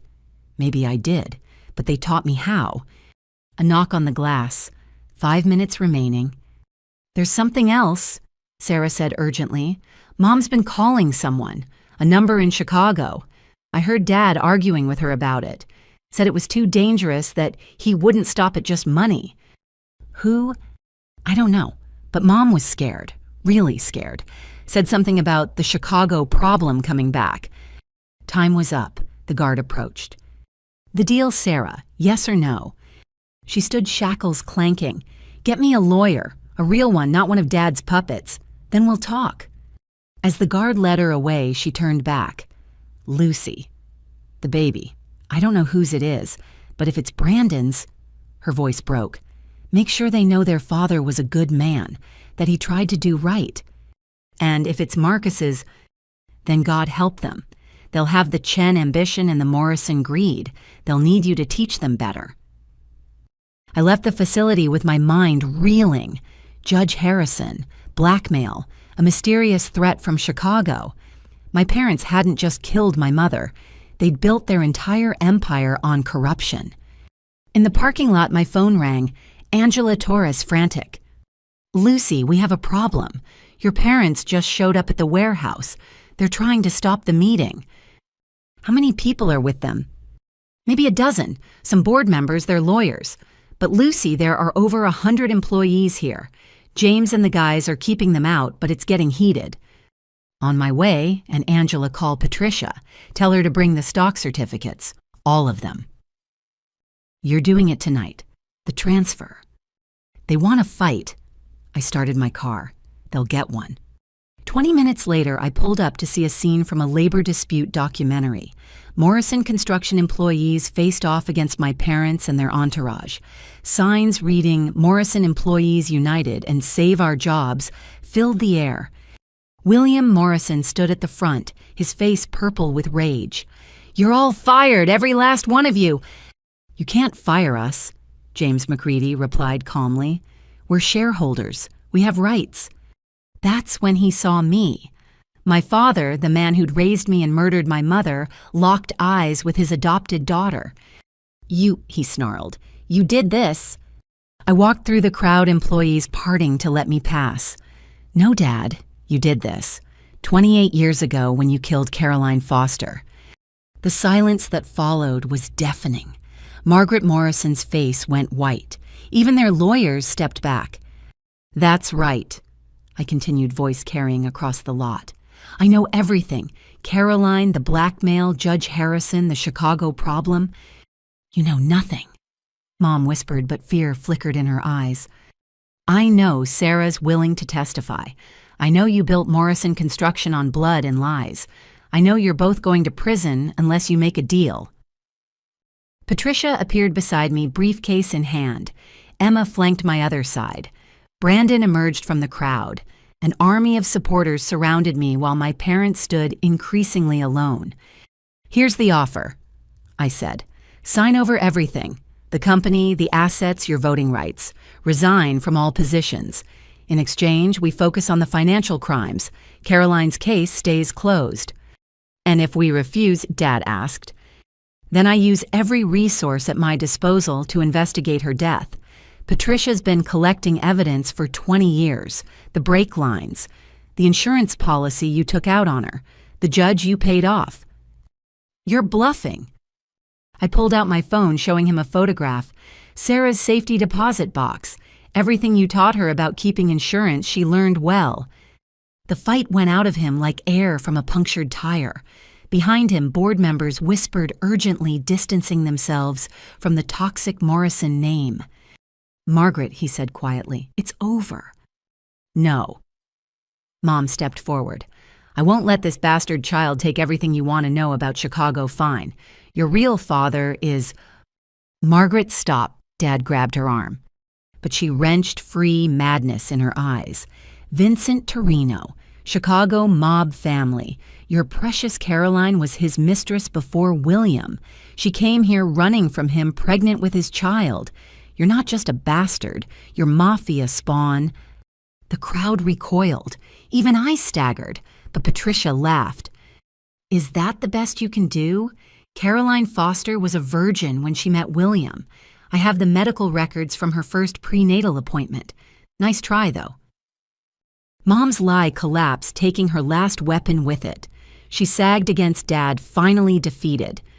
Inside, I said, "Let's finish this properly." The warehouse had been set up with tables and chairs. Employees filled the space, their futures hanging in the balance. At the front table, Emma had prepared the transfer documents. It took an hour. Signatures, notarizations, the legal dismantling of an empire built on lies. By the end, I held controlling interest in Morrison Construction. Patricia was named board chair. The employees' combined shares gave them a permanent voice. As my parents signed the last document, Dad looked up at me. "Your grandfather would be proud." "My grandfather protected me when you wouldn't," I replied. "Don't invoke his name now." They left without another word, climbing into their Mercedes and driving away from the company they'd corrupted. Board members scattered like roaches when lights came on. "So what now?" James asked. I looked around the warehouse at the faces of people who'd chosen loyalty over comfort, integrity, over easy money. "Now we rebuild," I said. "Morrison Construction employee-owned, transparent, honest, what grandfather always wanted it to be." The cheer that went up shook the rafters. People hugged, cried, celebrated the salvation of their livelihoods. Brandon approached as the celebration continued. "Lucy, I know I have no right to ask, but will you let me know about the baby when it's born?" "If Sarah agrees, yes." "Thank you." He paused. You know you're nothing like them, any of them. I'm like someone, I said, thinking of Caroline Foster. I'm like my mother. As the party continued around us, Patricia pulled me aside. You know Margaret was lying about Chicago, right? I knew Caroline. There was no mob connection. I know, I said, but it shows how desperate they were. What else are they hiding? Does it matter you won? I looked around at the celebrating employees at the company saved from destruction at the future we'd secured. Yeah, I said softly. We won. But as I watched my parents' taillights disappear into the night, I wondered what other secrets would surface. Sarah's mention of the Chicago problem, Mom's panicked lie. There were still shadows in the Morrison family history. For tonight, though, we'd earned our victory. Tomorrow would bring new challenges. But Morrison Construction would face them honestly with the people who'd built it, finally owning their piece of it. Grandfather's dream realized at last. Caroline's daughter vindicated completely. The Morrisons had lost. The employees had won. And I'd found my real family in the process. The next morning arrived with the harsh ring of my phone at 6 a.m., unknown number. Lucy Morrison. The voice was male official. Agent Daniel Reeves, FBI Financial Crimes Division. We need to discuss your parents. I sat up instantly alert. What about them? They've disappeared, cleared out their accounts through channels we were monitoring. Professional job. We believe they had help. My blood ran cold. When? Sometime between leaving your warehouse last night and this morning. Their house is empty. Cars gone. We found evidence of document burning in the backyard. I'll be right there. I threw on clothes and drove to my childhood home. FBI vehicles filled the driveway. Agents moved in and out like ants cataloging the detritus of a hasty escape. Agent Reeves met me at the door. Mid-40s sharp eyes, the look of someone who'd seen too many criminals slip through his fingers. Your parents were facing serious charges, he said, leading me through rooms I'd grown up in. Wire fraud, embezzlement, tax evasion. We had them under surveillance, but they ran, I finished. With help. This was coordinated. Someone provided new identities, transportation, safe passage. Your parents couldn't have managed this alone. We entered Dad's study. Ashes filled the fireplace. The safe stood open empty. But on the desk, centered perfectly, sat an envelope with my name. We haven't opened it, Reeves said. Figured you should read it first. My hands trembled as I broke the seal. Lucy. By the time you read this, we'll be gone. You won. The company, the legacy, everything we built, it's yours now. I hope it brings you more happiness than it brought us. You want the truth, here it is. We didn't kill Caroline Foster, but we didn't save her either. Vincent Torino, yes, he's real, wanted her back. She'd run from Chicago pregnant with another man's child. Not his, despite what Margaret claimed. Some college boy who abandoned her. Torino's men found her. We could have protected her, but it would have meant exposure scandal. So we made a deal. We'd take the baby, you, and they'd leave quietly. Caroline refused, said she'd rather die than give you up. She got her wish. The car accident was Torino's message. Cross the Chicago families, pay the price. We adopted you partly from guilt, partly from fear. If we didn't take you, Torino might come back for his property. You were never just adopted, Lucy. You were a hostage. Margaret couldn't love you knowing what you represented. I tried, but every time I looked at you, I saw Caroline's face, saw our cowardice. We're leaving now because Torino's still alive, still dangerous. Sarah's arrest attracted attention, questions about family history, the Chicago connection. He's been calling, making threats, not just against us, against you. We're drawing him away. Our last act as your parents, flawed as we were. Don't look for us. Don't let the FBI look for us. Let the dead bury the dead. Despite everything, you were the best thing we ever did, even if we did it wrong. William. I read it twice before handing it to Reeves. His expression darkened with each line. Vincent Torino. he muttered. "Chicago organized crime. Old school. Supposed to be retired. Is he real? Very real. And if your parents are right, very dangerous." He pulled out his phone. "I need to make some calls. You might need protection."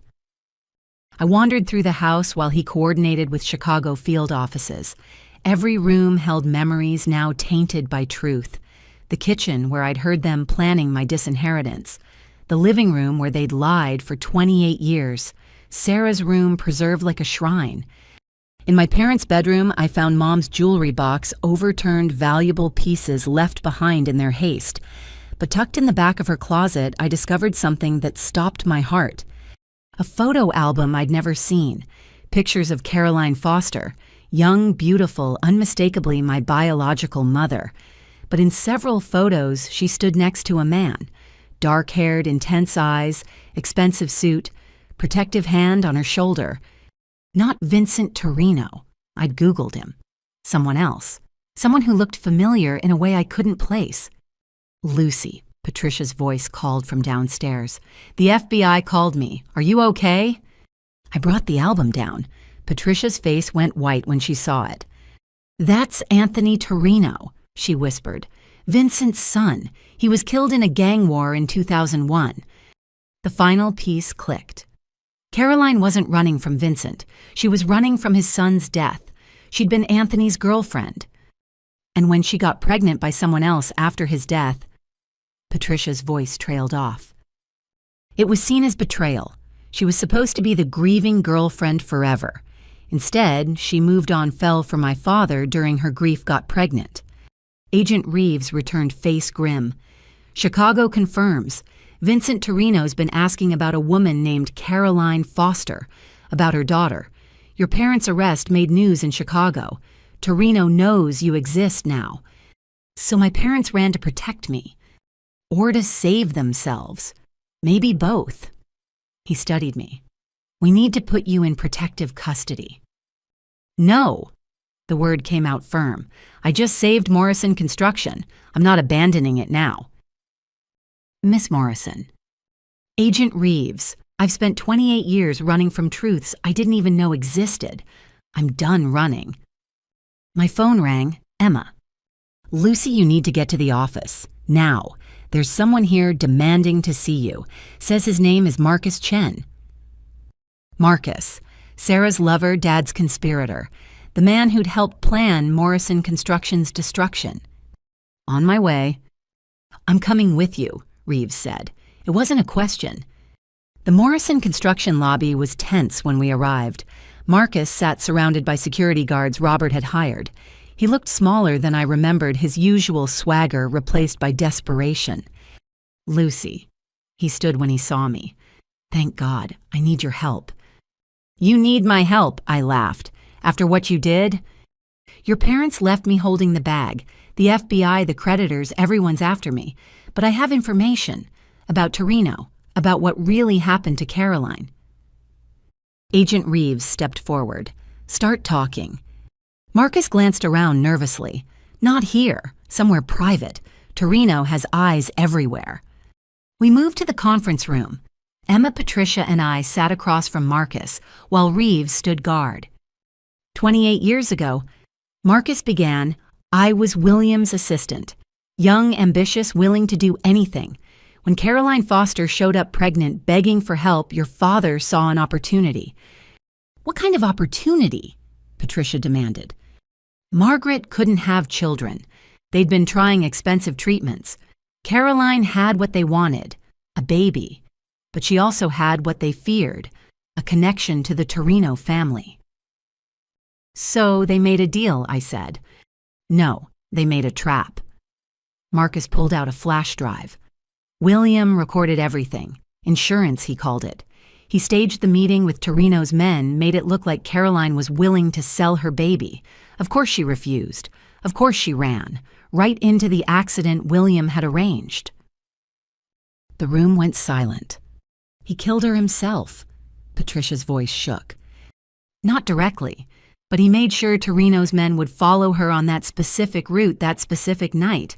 Made sure she'd be desperate driving too fast. The rain was just luck." He laughed bitterly. William Morrison, master of plausible deniability. You're lying, I said, but my voice sounded hollow. The recordings are on here. Everything, including discussions about what to do with baby Lucy if the adoption fell through. His eyes met mine. The backup plan was to give you to Torino, a peace offering. I felt sick. Every moment of my childhood recontextualized as a transaction, a business deal written in blood. Why are you telling us this? Emma asked. Because Vincent Torino just called me. Wants a meeting.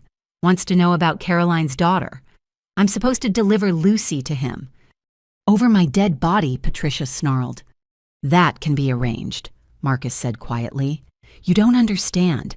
Vincent Torino lost his son. Caroline was the last link to Anthony. And Lucy is Anthony's legacy once removed. In his mind, she belongs to the Torino family. I belong to no one, I said. Tell that to the man who's had people killed for less. Marcus slid the flash drive across. Everything's on there. William's recordings, the financial crimes, the murder plot. Use it however you want, but Lucy, be careful. Your parents ran for a reason. He stood to leave, then paused. Sarah doesn't know any of this. Whatever else she is, she's not a killer. The baby she's carrying, it's mine. Take care of them if you can. After he left, we sat in stunned silence. The drive sat on the table like a live grenade.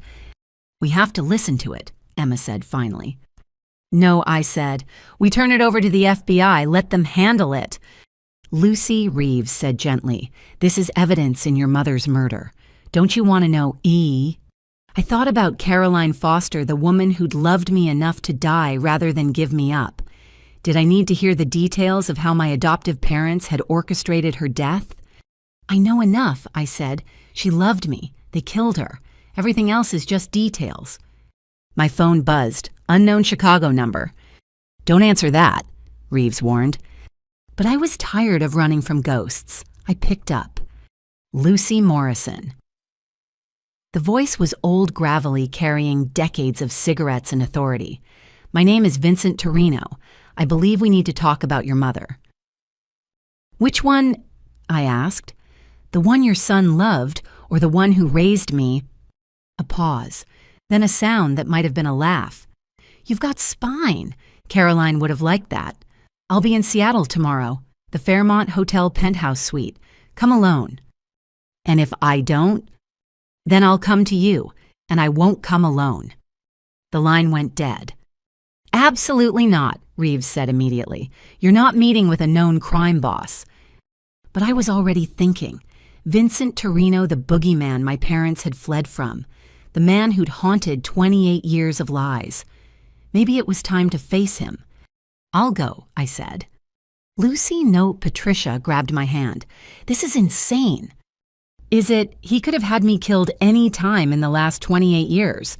Instead, he's asking for a meeting. Men like Torino don't ask, Reeves said.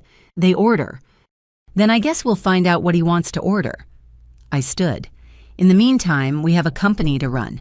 Patricia, can you handle the transition meetings Emma we need to file the ownership transfer papers? You're just going to continue like normal, Emma asked. With a mob boss coming to town, what's the alternative hide run like my parents? I shook my head. Morrison Construction has orders to fill employees to pay. Life goes on. But as I walked to my new office, the one that had been my father's, I wondered if I was being brave or foolish. Vincent Torino represented the last shadow from the past, the final secret in the Morrison family closet. Tomorrow I'd meet the devil my parents had bargained with. Tonight I had a company to save and a future to build. The phone on my desk now, rang. Sarah's lawyer.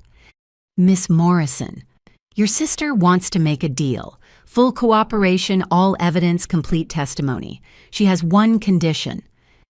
What's that? She wants to see you tonight. Says she has something about your mother, your real mother, that you need to hear. Another piece of the puzzle, another secret rising from the depths. Tell her I'll be there, I said. Outside my window, Morrison Construction continued its daily work. Trucks rolled out, workers checked in, business proceeded despite the chaos in the executive suite. Grandfather's legacy, surviving the storm. But the storm wasn't over. Vincent Torino was coming. And somewhere in federal custody, my sister waited with one more revelation about the mother I'd never known. The federal holding facility felt colder the second time. Sarah sat across from me, her orange jumpsuit hanging loose on her shrinking frame. The pregnancy was starting to show a small bump that seemed incongruous with the sterile surroundings. "You look tired," she said. "Mom and Dad ran. The FBI is involved.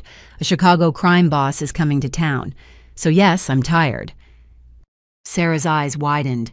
They actually ran. I didn't think they had it in them. Apparently, Vincent Torino had them more scared than federal prison. Torino. She leaned forward. "Lucy, what aren't you telling me?" I gave her the condensed version, Caroline's connection to Anthony Torino, the orchestrated accident, the lifetime of lies.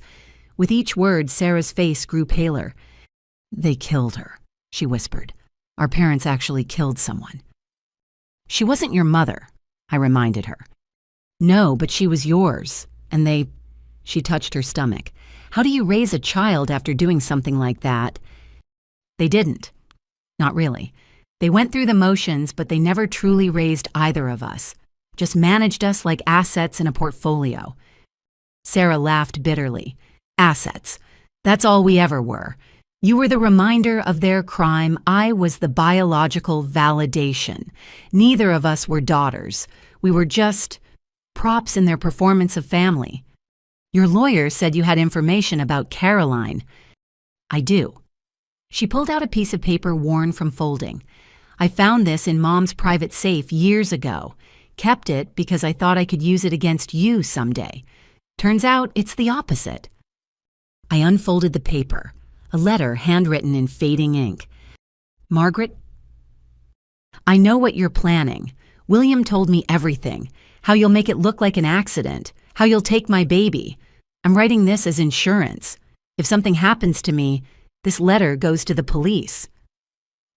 But I'm also writing as one woman to another. You can't have children. I understand that pain. But taking mine won't heal your emptiness. It will only spread the poison. If you're reading this, it means I'm gone and you have Lucy. Please, I beg you, don't punish her for my sins or yours.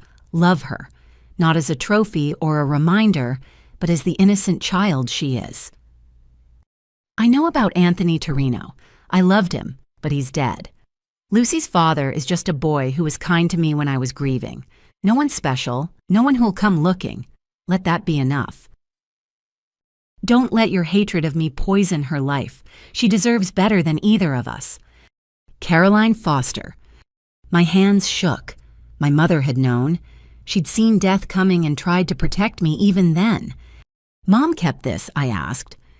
Hidden away like a guilty secret. I think she read it sometimes. Late at night, I'd find her in her study crying over something. Now I know what. "Why are you giving this to me?" Sarah met my eyes. "Because I'm about to be a mother, and I'm terrified I'll be like them. Cold calculating, treating my child like a business decision. I need to believe we can be better." "We can," I said. "We are. You're cooperating with the FBI. I'm saving the company for the employees. We're already breaking the pattern." "Are we, or are we just playing different roles in the same tragedy?" Before I could answer, my phone buzzed. Robert Williams, urgent. "Miss Lucy, you need to get back here. The employees, they're doing something incredible." "What kind of something?" "Just come. You need to see this yourself." I looked at Sarah. "I have to go." "The meeting with Torino, are you really going?" "I don't know yet." "Be careful, Lucy. We've lost enough mothers in this family." The Morrison construction parking lot was packed when I arrived. Not just employee vehicles, news vans, photographers, even a helicopter circling overhead. A makeshift stage had been erected near the main entrance. James McCready stood at a podium addressing a crowd of hundreds. Every Morrison construction employee, past and present, filled the space. But more than that, Other construction workers, union representatives, business owners from around the city. "Dua, for too long, corporations have treated workers as expendable," James was saying. "Morrison Construction nearly became another casualty of greed. But we said no. We stood together, and now we own our future." The crowd erupted. Signs reading "Workers United" and "Employee Ownership Now" waved above heads. I tried to slip in quietly, but Angela Torres spotted me. "There she is," Angela called out. "Lucy Morrison, the woman who saved our company." Suddenly, I was being pushed toward the stagehands, patting my back, voices calling out thanks. James stepped aside as I reached the podium.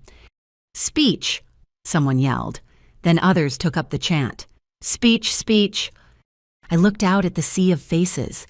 Men and women who'd trusted me with their futures, who'd stood against my parents, risked everything on the word of an adopted daughter they'd chosen to believe in. "I didn't save Morrison Construction," I said, my voice carrying through the speakers. "You did, every one of you who refused to let greed destroy what 3 generations built. You saved it." "But you led us," a voice called out. "No." I shook my head. "I just refused to follow them. There's a difference. My parents, the people who raised me, they forgot something fundamental.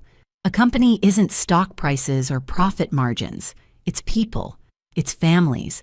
It's the security of knowing your work means something." The crowd had gone quiet, hundreds of eyes fixed on me.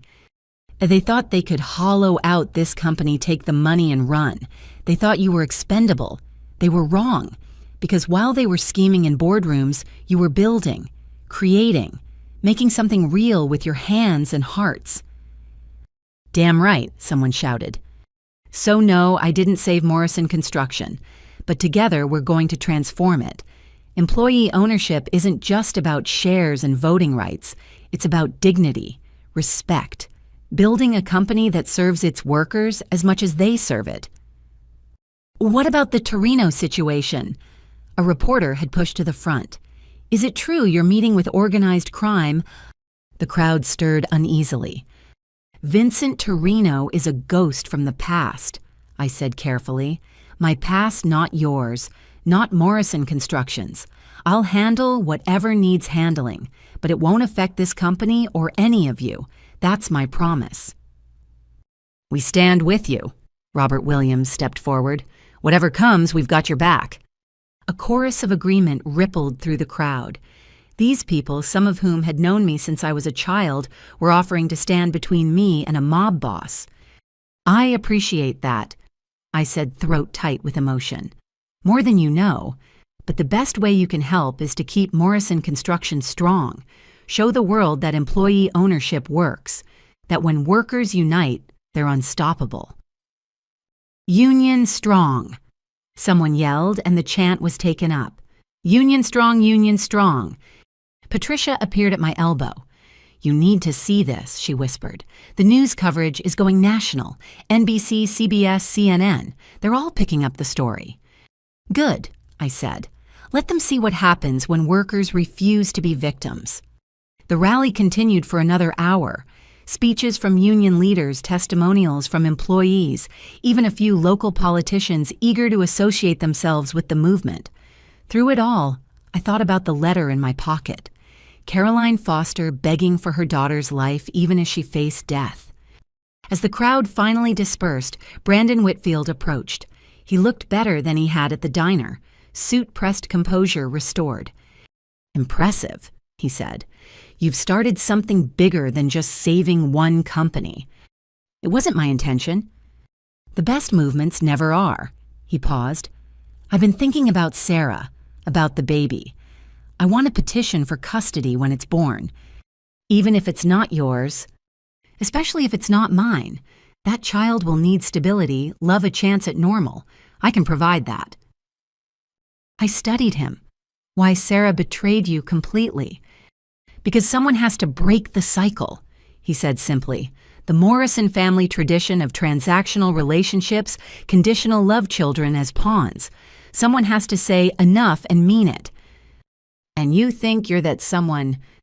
"I think I want to try, with your support if you'll give it." I thought about Caroline's letter pleading for love over hatred, about Sarah in her cell terrified of becoming our parents, about a baby who hadn't asked for any of this. "You have it," I said, "whatever you need." "Thank you." He turned to go, then looked back. "Lucy, what you did here today, your mother would be proud. Both of them, I think." As his car pulled away, Agent Reeves appeared. "Impressive crowd control, but we need to discuss tomorrow." "The Torino meeting," "which you're not attending. I've arranged a safe house." "Agent Reeves," I interrupted. "With all due respect, I've spent my entire life in a kind of safe house, protected from truths, sheltered from consequences, living in a bubble of lies. I'm done with that." "This isn't about lies. This is about a dangerous man who might want you dead. Or might want to talk about the woman his son loved, the woman my parents killed." I met his eyes. "I'm going." "Then you're going with protection, non-negotiable." "Fine, but I meet him alone. That's my non-negotiable." We stared at each other, federal authority versus newfound determination. Finally, he nodded. "You've got guts, Morrison. Let's hope they don't get you killed." That night, I stood in my apartment looking out at the city lights. Somewhere out there, my parents were running from shadows. Sarah sat in a cell, growing a new life. Morrison construction employees were celebrating their victory. And tomorrow, Vincent Torino would arrive, the last ghost from a past I'd never lived but couldn't escape. My phone rang, unknown number, but I recognized the voice immediately. "Miss Morrison, Vincent Torino. I'm in Seattle, change of plans. The meeting is tonight, midnight. Pier 47 warehouse at the end. Come alone or don't come at all." The line went dead. I looked at the clock. 3 hours. 3 hours to decide if I was brave enough to face the man who'd haunted my family for almost 3 decades. 3 hours to choose between safety and truth. But really, hadn't I already chosen? The moment I'd transferred that money stood up to my parents saved those jobs. I'd chosen truth over comfort. Now I just had to live with the consequences. By 10 p.m., my phone wouldn't stop ringing. The Morrison construction employee takeover had gone viral, but someone had leaked the Torino connection. Every major news outlet wanted a statement about the adopted daughter, the murdered mother, the mob boss meeting. Emma burst into my apartment. "Lucy, have you seen this?" She thrust her tablet at me. CNN's headline screamed, "Morrison heiress to meet Chicago crime boss. Family secrets span decades." "How did they find out?" I asked. "Someone leaked. Maybe Marcus, maybe someone in the FBI. Doesn't matter. The story's out there." She scrolled through article after article. Wall Street Journal, New York Times, even international papers. Your global news. My phone rang again. Patricia. "Lucy, reporters are camped outside my hotel. They know about Caroline, about my friendship with her. Someone's done deep research." "I'm sorry," I said. "I never meant for this to affect you." "Don't apologize. It's time the truth came out. All of it." Her voice hardened. "But Lucy, this changes things with Torino. He hates publicity, hates attention. This meeting might not happen now." She was wrong. At 11:30, as I prepared to leave for the pier, a black town car pulled up outside my building. The driver, a mountain of a man in an expensive suit, held up a sign with my name. "Mr. Torino sends his compliments," he said in accented English. "He thought you might appreciate a ride considering the media attention." I looked at the news vans already gathering. Getting to Pier 47 alone would be impossible. "Agent Reeves will follow," I said. Mr. Torino expected that. He has no objection as long as they remain outside. The ride through Seattle felt surreal. The driver said nothing more, navigating empty streets with practiced ease. We passed the Morrison construction building, lit up despite the late hour. Employees still celebrating or maybe just too excited to go home.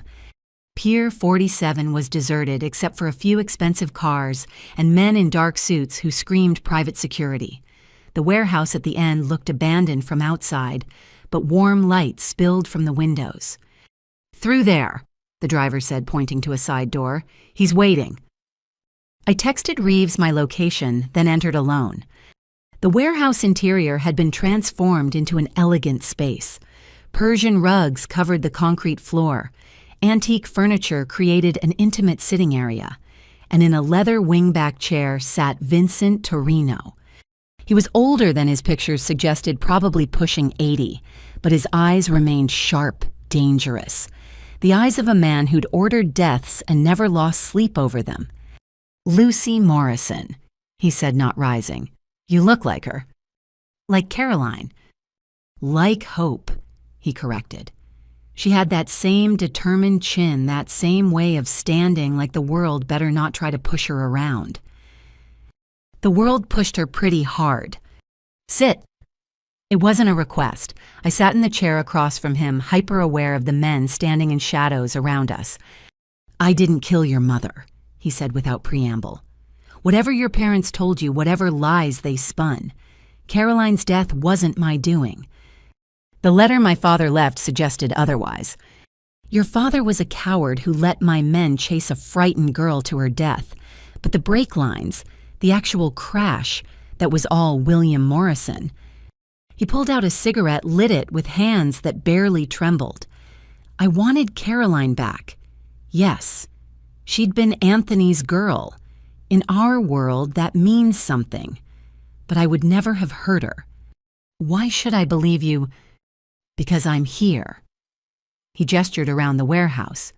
"I could have taken you any time in the last 28 years. Instead, I watched, waited, let you grow up in that house of lies." "Why?" "Because you were Caroline's choice. She died rather than give you up, to them or to me. I respected that, respected her." He stood then, moving to a table where a bottle of wine waited. "Do you know why she ran to Seattle? Why of all places she came here?" I shook my head. "Because I told her to." He poured 2 glasses, handed me one. "After Anthony died, she was lost, grieving. Some college boy took advantage of that grief. When she found out she was pregnant, she came to me, asked what to do." "And you told her to run?" "I told her Anthony would want her to be happy, would want his child because she was carrying his child in her heart, even if not her body, to have a chance at a normal life." He sipped his wine. "So I gave her money, a car, and the name of someone in Seattle who'd help her start over." "Who?" "Patricia Morrison." He smiled at my shock. "Oh yes, I knew Patricia. She'd done legal work for some of my legitimate businesses. Smart woman, kind too. I knew she'd help a scared pregnant girl. So you sent Caroline to Patricia, who introduced her to William, and the rest is tragedy." His face darkened. "I should have known William Morrison would corrupt anything he touched. Should have protected her better." "Why tell me this now?" "Because you did something I didn't expect. You stood up to them, saved the company, protected the workers, showed spine." He set down his glass. "You're not just Caroline's daughter. You're worthy of her memory." "What do you want from me?" "Nothing, and everything." He moved to another table, picked up a thick envelope.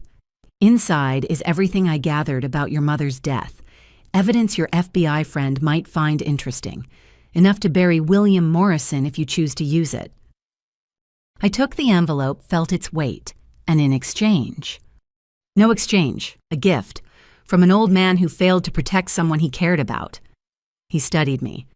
"But I do have advice if you'll take it." "I'm listening."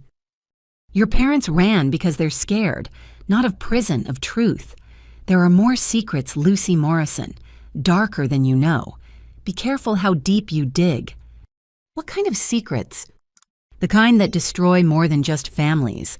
The Morrison name is tied to things that go back decades. Judge Harrison was just the beginning." Before I could ask more, one of his men approached, whispered urgently. Torino's expression changed. "It seems the media has found us," he said. "Time for you to go." "Wait," I said as his men began packing up. "Will I see you again?" "No.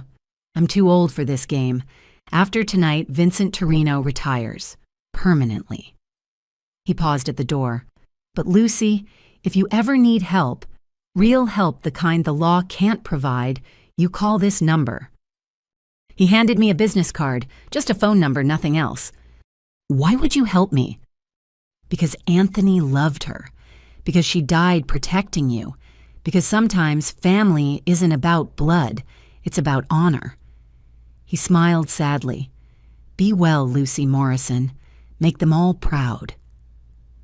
Then he was gone, leaving me alone in an emptying warehouse with an envelope that might contain enough evidence to destroy what was left of my adoptive family. Outside, chaos had erupted. News vans, police cars, FBI vehicles. Cameras flashed as I emerged. Agent Reeves pushed through the crowd, face furious. "Are you insane?" he hissed, pulling me toward his car. "Do you have any idea what you just did?" "Had a conversation with an old man about my dead mother," I said calmly. "A conversation that's now international news." He gestured at the media circus. "Morrison heiress meets mob boss. How's that for a headline?" But I wasn't listening. On the nearest news van's monitor, I saw something that made my blood run cold. Sarah's mugshot next to the words, "Breaking News." "Turn that up," I shouted. "Oh, Morrison, sister of Lucy Morrison, who met with alleged crime boss Vincent Torino tonight, has been hospitalized after collapsing in federal custody. Sources say the pregnancy complications are severe." "Get me to the hospital," I told Reeves. "Now." "Lucy, now." As we raced through Seattle streets, I clutched Torino's envelope. Secrets within secrets, he'd said. Darkness deeper than I knew. But right now, none of that mattered. My sister, the woman who'd betrayed everyone, stolen everything, planned to destroy dozens of lives, was fighting for her own life. And despite everything, I couldn't let her face it alone. Because Vincent Torino was right. Sometimes family isn't about blood or law or shared history. Sometimes it's just about showing up when someone needs you, even if they don't deserve it. Especially if they don't deserve it. The hospital smelled of disinfectant and despair. I found Sarah in the high-security ward, handcuffed to her bed, despite being unconscious. Monitors beeped steadily, tracking 2 heartbeats, hers and the baby's. Brandon sat beside her, holding her free hand. He looked up when I entered, eyes red-rimmed. "The doctors say it's stress-induced preeclampsia," he said quietly. "The pregnancy, the arrest, everything. Her body's shutting down." I sat across from him, studying my sister's face. Without makeup, without the perfect composure, she looked young, vulnerable. "Why are you here?" I asked Brandon. "After everything she did."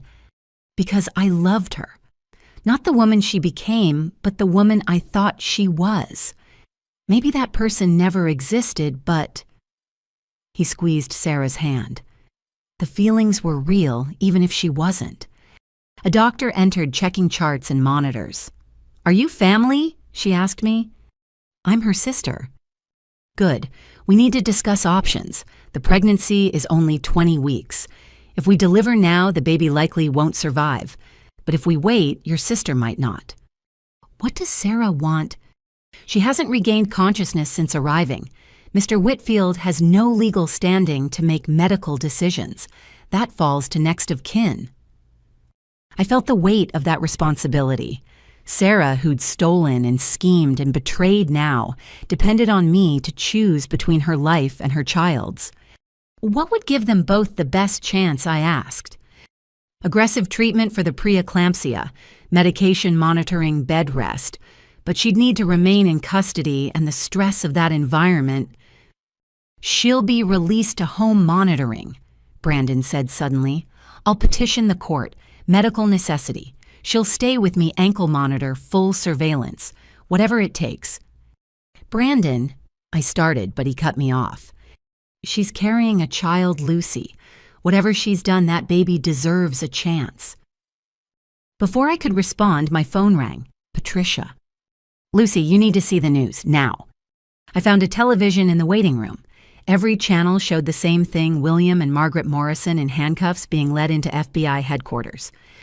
"Captured at the Canadian border," the reporter was saying. The Morrison parents who fled amid financial fraud allegations were attempting to cross using false identification. but it was what came next that stopped my heart. In a shocking twist, William Morrison has agreed to testify about what he calls decades of corruption in Seattle's construction industry. Sources say his testimony could implicate dozens of prominent business and political figures. "He's going to burn it all down," I whispered. My phone rang again. Agent Reeves. "Lucy, your father's talking. He's giving us everything: names, dates, bribes, kickbacks. Half of Seattle's elite are about to be arrested." Why now? Because he knows he's finished. The evidence from Torino, plus what we already had, he's looking at life in prison.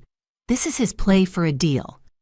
I thought about my father, the man who'd raised me while hiding my mother's murder.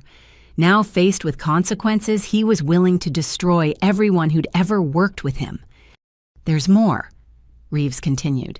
"He's claiming your mother, Margaret, was the mastermind, says she orchestrated Caroline's death, the fraud, everything. And Margaret, demanding a lawyer, refusing to talk. But Lucy, some of what William's saying checks out. Margaret's name is on documents going back decades, shell companies' offshore accounts, all in her name." I returned to Sarah's room where Brandon was speaking softly to her unconscious form. The monitors continued their steady rhythm. "She's turning them against each other," I said. "Our parents. They're destroying each other to save themselves." Brandon looked up. "Good. Let them tear each other apart. Maybe some truth will fall out in the process." My phone buzzed. Emma texting urgently. "Emergency board meeting called. Several members want to distance themselves from Morrison Construction given the news. We could lose everything we just saved." "I have to go," I told Brandon. "The company—" "Go," he said. "I'll stay with her, with them." I touched Sarah's hand briefly. Despite everything, she was still my sister, still carrying an innocent life that deserved protection. "Fight," I whispered to her. "For once in your life, fight for something that matters." The Morrison Construction boardroom was in chaos when I arrived. Board members who'd supported my parents for years now scrambled to distance themselves from the tainted Morrison name. "We need to rebrand immediately," one was saying. "The Morrison name is toxic now. We need to consider selling," another added. "Cut our losses before—" "Before what?" I interrupted, entering the room. "Before we finish what we started. Before we prove that employee ownership can work." "Lucy," the board chairman said carefully, "your father's testimony will destroy this company's reputation. Every contract will be scrutinized. Every relationship questioned." "Good," I said, taking my seat at the head of the table. "Let them scrutinize. Let them question. We have new leadership, new ownership, new values. We're not the company William Morrison built on bribes and blood." "The media won't see it that way," someone protested. "Then we'll show them." I stood looking at each board member. "We'll open our books, complete transparency. Every contract, every payment, every decision. We'll show Seattle what honest business looks like." "That's corporate suicide," the chairman said. "No," Patricia said from the doorway. "That's corporate rebirth." She entered with James McCready, Angela Torres, and a dozen other employee owners. They filled the room surrounding the old board members. "We've taken a vote," James announced. "The employee owners support Lucy's proposal, full transparency, complete reform. And if any board members can't support that vision," he smiled grimly, "we'll vote in ones who can." The old guard looked around nervously. They were outnumbered, outmaneuvered, facing a new reality where workers had power. One by one, they capitulated. Within an hour, half the board had resigned. The others pledged support for the Transparency Initiative. As the meeting concluded, my phone rang, an unknown number. "Miss Morrison." A woman's voice, elderly but strong. "My name is Dorothy Foster. I believe you might be my granddaughter." Caroline's mother, the grandparents Patricia had mentioned. Yes, I managed. "I think I am. We saw the news, saw your picture. You look just like her, just like our Caroline." Her voice broke. "We thought she died in college. Never knew about you. Never knew." "Where are you?" I asked. Florida. But we're flying to Seattle tomorrow. We need to meet you. Need to see... A pause. Is it true what they're saying? That your adoptive parents killed her? I don't know all the details yet, I said carefully, but yes, they were involved in her death. Silence. Then, we'll see you tomorrow. There are things you need to know about Caroline, about why she really left Chicago. Another piece of the puzzle, another secret waiting to be revealed. That night, I stood in my office, grandfather's office, looking out at the city. Somewhere, my adoptive parents sat in separate cells, turning on each other. Sarah fought for her life and her babies. The Fosters flew toward a granddaughter they'd never known existed. And Morrison Construction, built on lies and corruption, began its transformation into something clean. My phone buzzed. A text from the number Vincent Torino had given me. Saw the news. Your parents in custody. The truth emerging. Caroline would be proud. So is an old man in Chicago. Be well, Lucy Morrison. I smiled sadly. Even mob bosses, it seemed, could appreciate justice when they saw it. Emma entered with a stack of papers. Preliminary audit results. Your father was telling the truth. The corruption goes deep. But Lucy, the employee fund is clean. Every pension protected. Your grandfather kept the workers' money separate from the dirty deals. Of course he did, I said. He knew what was happening, tried to protect what he could. There's something else, a safety deposit box in your grandfather's name we didn't know about. The key was in his old desk. Inside. She handed me a letter. Grandfather's handwriting dated a month before his death. My dearest Lucy, if you're reading this, then you've taken control of Morrison Construction. Good. It was always meant to be yours. I knew about Caroline, knew what William and Margaret did. My greatest shame is that I couldn't stop it, couldn't save her. But I could save you, could give you a place in this family even if they never truly accepted you. The company will need rebuilding. William's corruption runs deep, but you have something he never had, integrity. Use it. Transform Morrison Construction into what it should have been. I'm leaving you more than a company. In this box are Caroline's things, photos, letters, mementos I saved. Your mother was a remarkable woman who loved you more than life itself. Be better than we were, Lucy. Break the cycle. Build something worthy of the sacrifice she made. All my love, Grandfather. I wiped away tears as I looked through Caroline's things. Photos of a young woman full of hope, letters to friends about her dreams, an ultrasound photo labeled Baby Girl Morrison. She'd already chosen my name, already saw me as a Morrison even before the adoption. Lucy, Emma said softly, what do you want to do? I looked at my friend, my lawyer, my support system, then at the photos of Caroline Foster, the mother I'd never known but who'd shaped my entire life. We rebuild, I said. We take Grandfather's dream and Caroline's sacrifice, and we build something worthy of them both. Morrison Construction rises from these ashes. The media will be brutal, Emma warned. Your parents' trial, Sarah's situation, the corruption revelations. Let them come, I said. We'll face it with truth, with transparency, with the strength of workers united. Outside Seattle glittered in the darkness. Somewhere in that glitter were 47 families whose futures we'd saved, hundreds more who'd joined our cause, a movement that had started with a desperate late-night transfer and grown into something larger than any of us had imagined. Tomorrow would bring new challenges. The Fosters arriving seeking answers about their daughter's death, Sarah's medical crisis, my parents' trials, the systematic dismantling of decades of corruption. But tonight I stood in my grandfather's office holding my mother's ultrasound photo and felt something I'd never experienced in 28 years of life. I felt like I was exactly where I belonged. 6 months later, Morrison Construction looked nothing like the company my parents had fled. Glass walls replaced closed doors. Financial reports were published online weekly. Every contract, every bid, every decision was documented and available for employee review. The transparency had cost us initially.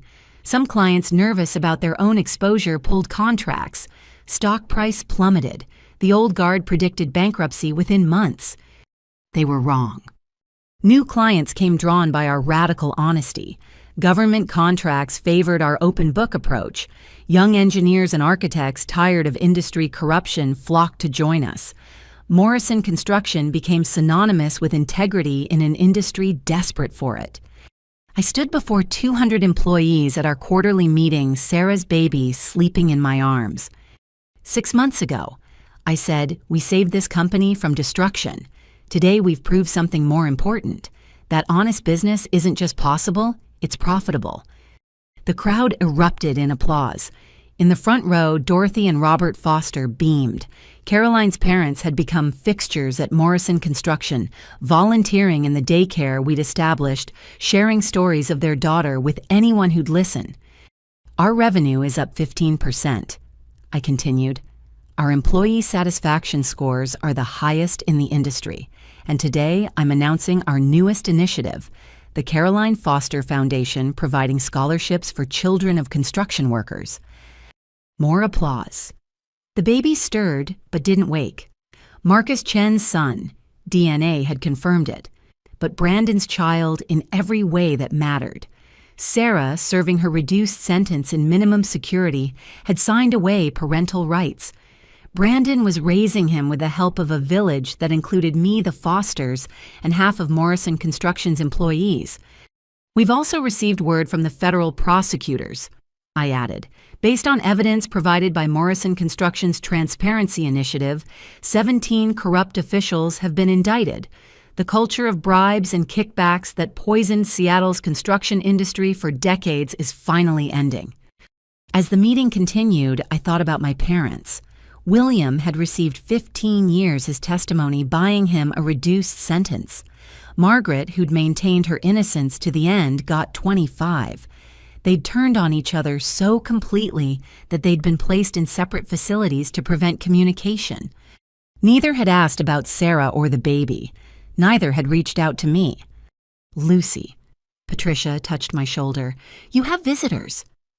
In my office, still strange to think of it as mine, Agent Reeves waited with a woman I'd never seen before. Ms. Morrison, Reeves said, this is Agent Sarah Kim from our Chicago office.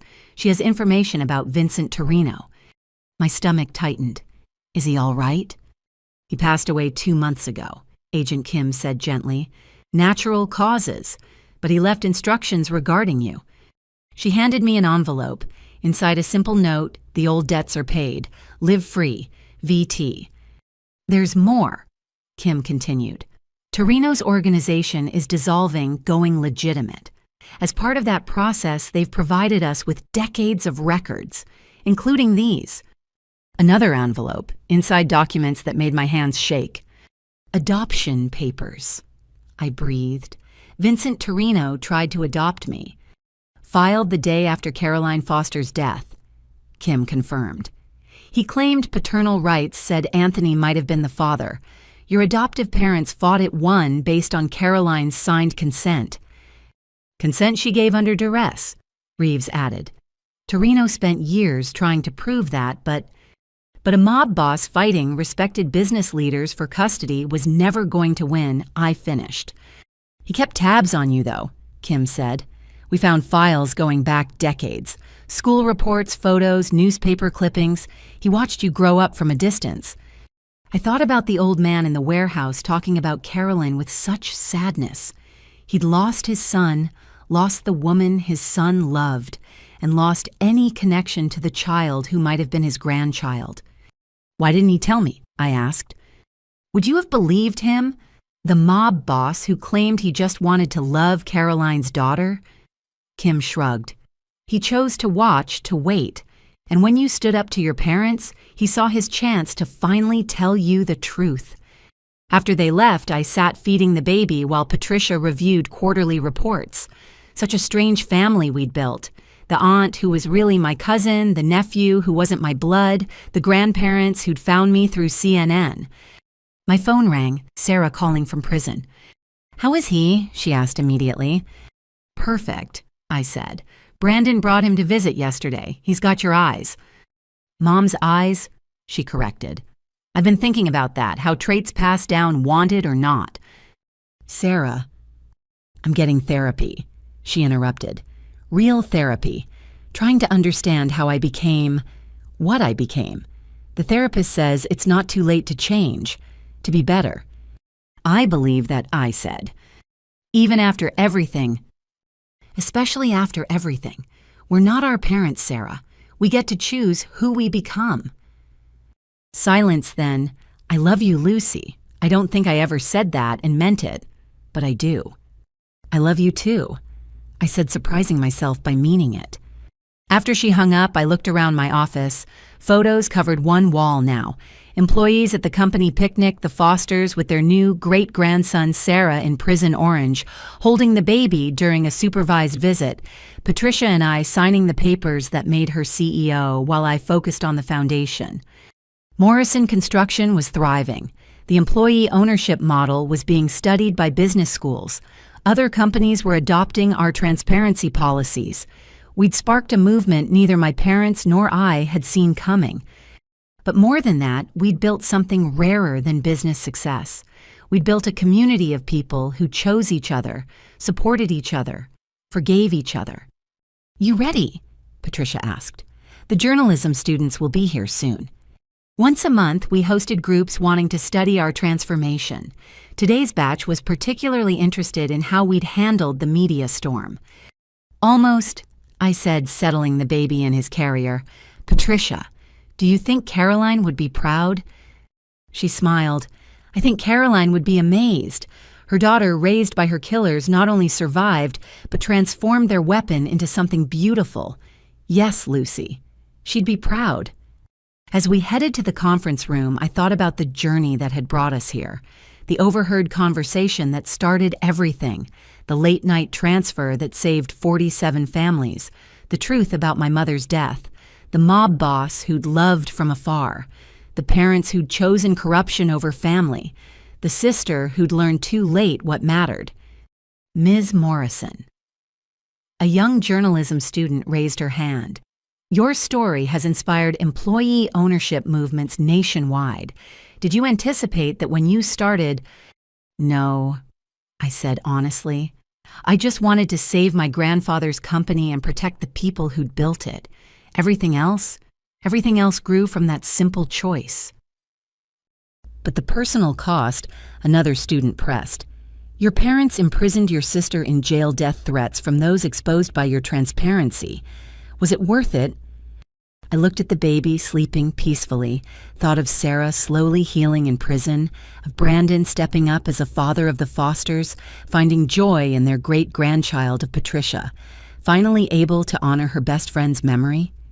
Cost assumes I lost something of value, I said. But what I gained, truth, purpose, real family, the chance to honor my mother's sacrifice, that's worth more than the lies I left behind. What's next for Morrison Construction? Someone asked. We keep building, I said simply. Not just structures, but community. Not just profit, but purpose. We prove every day that business can be both successful and ethical, that workers deserve ownership in what they create, that transparency beats corruption every time. And personally, the first student asked, what's next for Lucy Morrison? I smiled, thinking of the dinner plans with the Fosters, the weekend visit to Sarah, the foundation board meeting, where we'd approve our 100th scholarship, the date I'd finally agreed to with David Kim, the prosecutor who'd helped build our case and stayed to help build our future. I'm going to live, I said, freely, honestly surrounded by people who choose family over blood integrity, over profit, truth over comfort. I'm going to live the life my mother died protecting my grandfather, dreamed of enabling, and my adoptive parents never understood was possible. That's beautiful, the student said, like a fairy tale ending. No, I corrected gently. Fairy tales end with happily ever after. Real life continues with hopefully ever forward. We're not done. We're just beginning. 2 years had passed since the night I'd overheard my fate through a kitchen door. Morrison Construction had become a case study in ethical business transformation. The employee ownership model had spread to 12 other companies.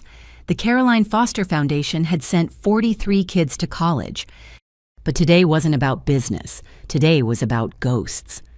Margaret Morrison sat across from me in the prison visiting room, looking every one of her 68 years. Federal prison had stripped away the polish, revealing the bitter core beneath. "Why did you come?" she asked, her voice hoarse from disuse. "Sarah asked me to," I said simply. "She thought it was time." "Sarah," she laughed bitterly, "my perfect daughter, in prison because of you. Sarah's in prison because she stole $900,000 and orchestrated federal fraud, but she's getting out next month. Time served good behavior cooperation with authorities." Margaret's eyes sharpened. "Getting out. Brandon's been preparing. She'll live with him and little Anthony for the supervised release period. She's been taking accounting courses, plans to work for the foundation. Legitimate work this time." "Anthony," she tasted the name. "You named the baby after Torino's son." "Brandon named him. Said every child deserves a chance to redeem a name." Silence stretched between us. I'd rehearsed this conversation 100 times, but faced with the woman who'd raised me while hating me, words failed. "I have cancer," she said suddenly. "Pancreatic, 6 months, maybe less." The news hit like a physical blow, unexpected in its impact. "I'm sorry." "Are you—" She leaned forward. "Are you really sorry the woman who helped kill your mother is dying?" "I'm sorry for the waste," I said. "You could have been a mother to me, a real mother. Instead, you chose hatred." "I chose loyalty. To my husband, my real daughter, my family name." "Your husband who blamed everything on you to save himself. Your daughter, who you taught to steal. Your name that's now synonymous with corruption." I shook my head. "What did that loyalty buy you, Margaret?" Her face crumbled. For the first time in my life, I saw her cry. "I lost everything," she whispered. "Everything I built, schemed for, protected. Gone." "Not everything, I said. "You still have 2 daughters who survived your parenting, a grandson you've never met, a chance to make some kind of peace before I die." She wiped her eyes, composure reasserting. "What do you want from me, Lucy?" "The truth, about Caroline, about what really happened that night." She was quiet so long I thought she wouldn't answer. Then, "Vincent Torino told you his version. William told the FBI his. Want to hear mine?" I nodded. Caroline Foster was nobody, a grieving girl who'd latched on to William at some business function. When she showed up pregnant claiming he'd promised to leave me, I wanted to destroy her. But William had a different idea. I couldn't have children. Years of trying fortunes spent on treatments. Here was a baby ready-made. All we had to do was convince the mother. Convince or coerce? Does it matter? She was 22, alone, penniless. We offered her money to disappear. She refused, threatened to go public, ruin us. So William involved Torino. Knowing it would terrify her. Knowing it would make her run, which she did, right into a rainstorm and a curve taken too fast. Margaret met my eyes. The brake lines weren't cut. That was just Torino's paranoia. Caroline died because she was driving scared in bad weather. An accident enabled by us, but an accident nonetheless. You don't believe that. I've had 28 years to make myself believe it. But you're right. We killed her as surely as if we'd cut those brake lines ourselves. And then... Her voice broke again. Then we took her baby. Why keep me? Why not give me to Torino or foster care or anyone else? Because I wanted a baby, had dreamed of one for so long. And there you were, 3 years old, frightened, calling for a mama who'd never come. She looked away. For a few months I loved you. Truly. You were so eager to please, so desperate for affection. Everything a mother could want. What changed? Sarah was born. My miracle baby against all odds. Suddenly I had a real daughter, and you were just evidence. of what we'd done, of who we'd become. Every time I looked at you, I saw Caroline's face, saw her terror as she ran, heard the screech of tires that haunted my dreams. So you punished me for your guilt. I distanced myself from my sanity. But William insisted on keeping you close, said grandfather would ask questions if you disappeared, so we played family. Badly, cruelly, but we played. And Sarah knew you were adopted, but not the details. She created her own narrative, that you were competition, a threat. We didn't correct her. It was easier to let her hate you than explain why we did. We sat in silence, 28 years of dysfunction laid bare between us. I don't expect forgiveness, Margaret said finally. I don't deserve it, but I need you to know. Caroline fought for you. Even as Torino's men surrounded her, even as William threatened her, she refused to give you up. She loved you more in her short time as your mother than I managed in decades. I know, I said. I've met her parents. They tell me stories about her. Show me pictures. I know who she was. Then you know she'd be proud of what you've become, of what you've built from the ashes of our greed. Is that why you wanted to see me, to offer approval I don't need? No. She reached into her pocket, pulled out a small key. I wanted to give you this. My safety deposit box. Everything's in Sarah's name now. She'll have access when she's released, but there's something in there for you. What? The only thing of value I have left, the truth.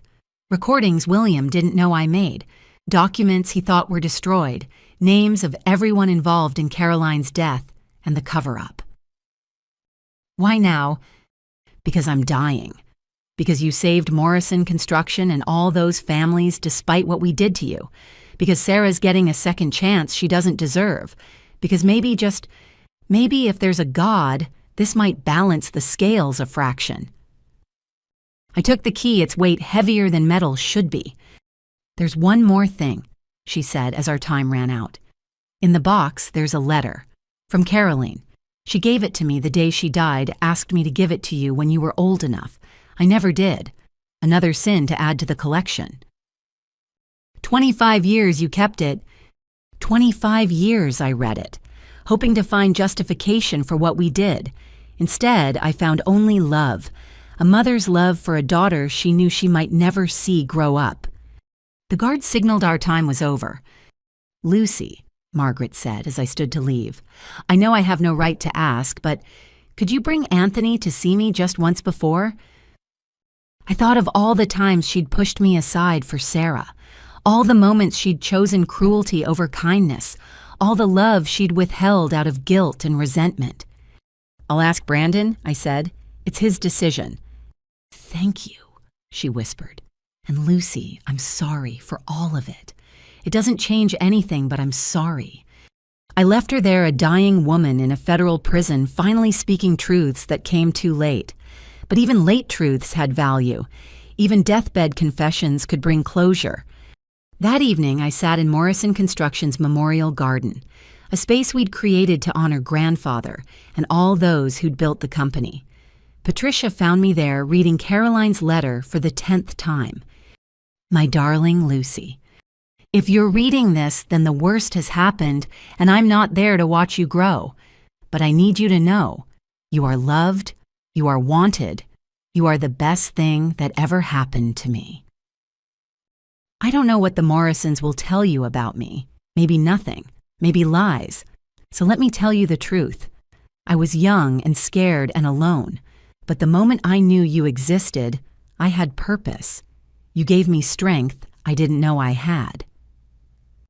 They want to take you from me. Say I'm not fit to be your mother. Maybe they're right. I'm nobody special. Just a girl who made mistakes and got in over her head. But I love you with every fiber of my being. If they raise you, I pray they'll be better to you than they've been to me. I pray they'll see you as the gift. You are not the burden they seem to think. I pray you'll grow up strong and kind and brave. Know this, my sweet girl, wherever I am, whatever happens, my love goes with you. In every smile, every tear, every moment of your precious life, you carry my heart. Be better than all of us, Lucy. Break free from whatever chains they put on you. Live, love, soar. Forever your mother, Corey Carolyn. She knew, Patricia said softly, reading over my shoulder. Somehow, she knew they'd try to contain you, and she wanted you to break free. Mission accomplished, I said, wiping away tears. What will you do with Margaret's evidence? Give it to the FBI. Let them finish what we started. Everyone involved in covering up Caroline's death should face justice.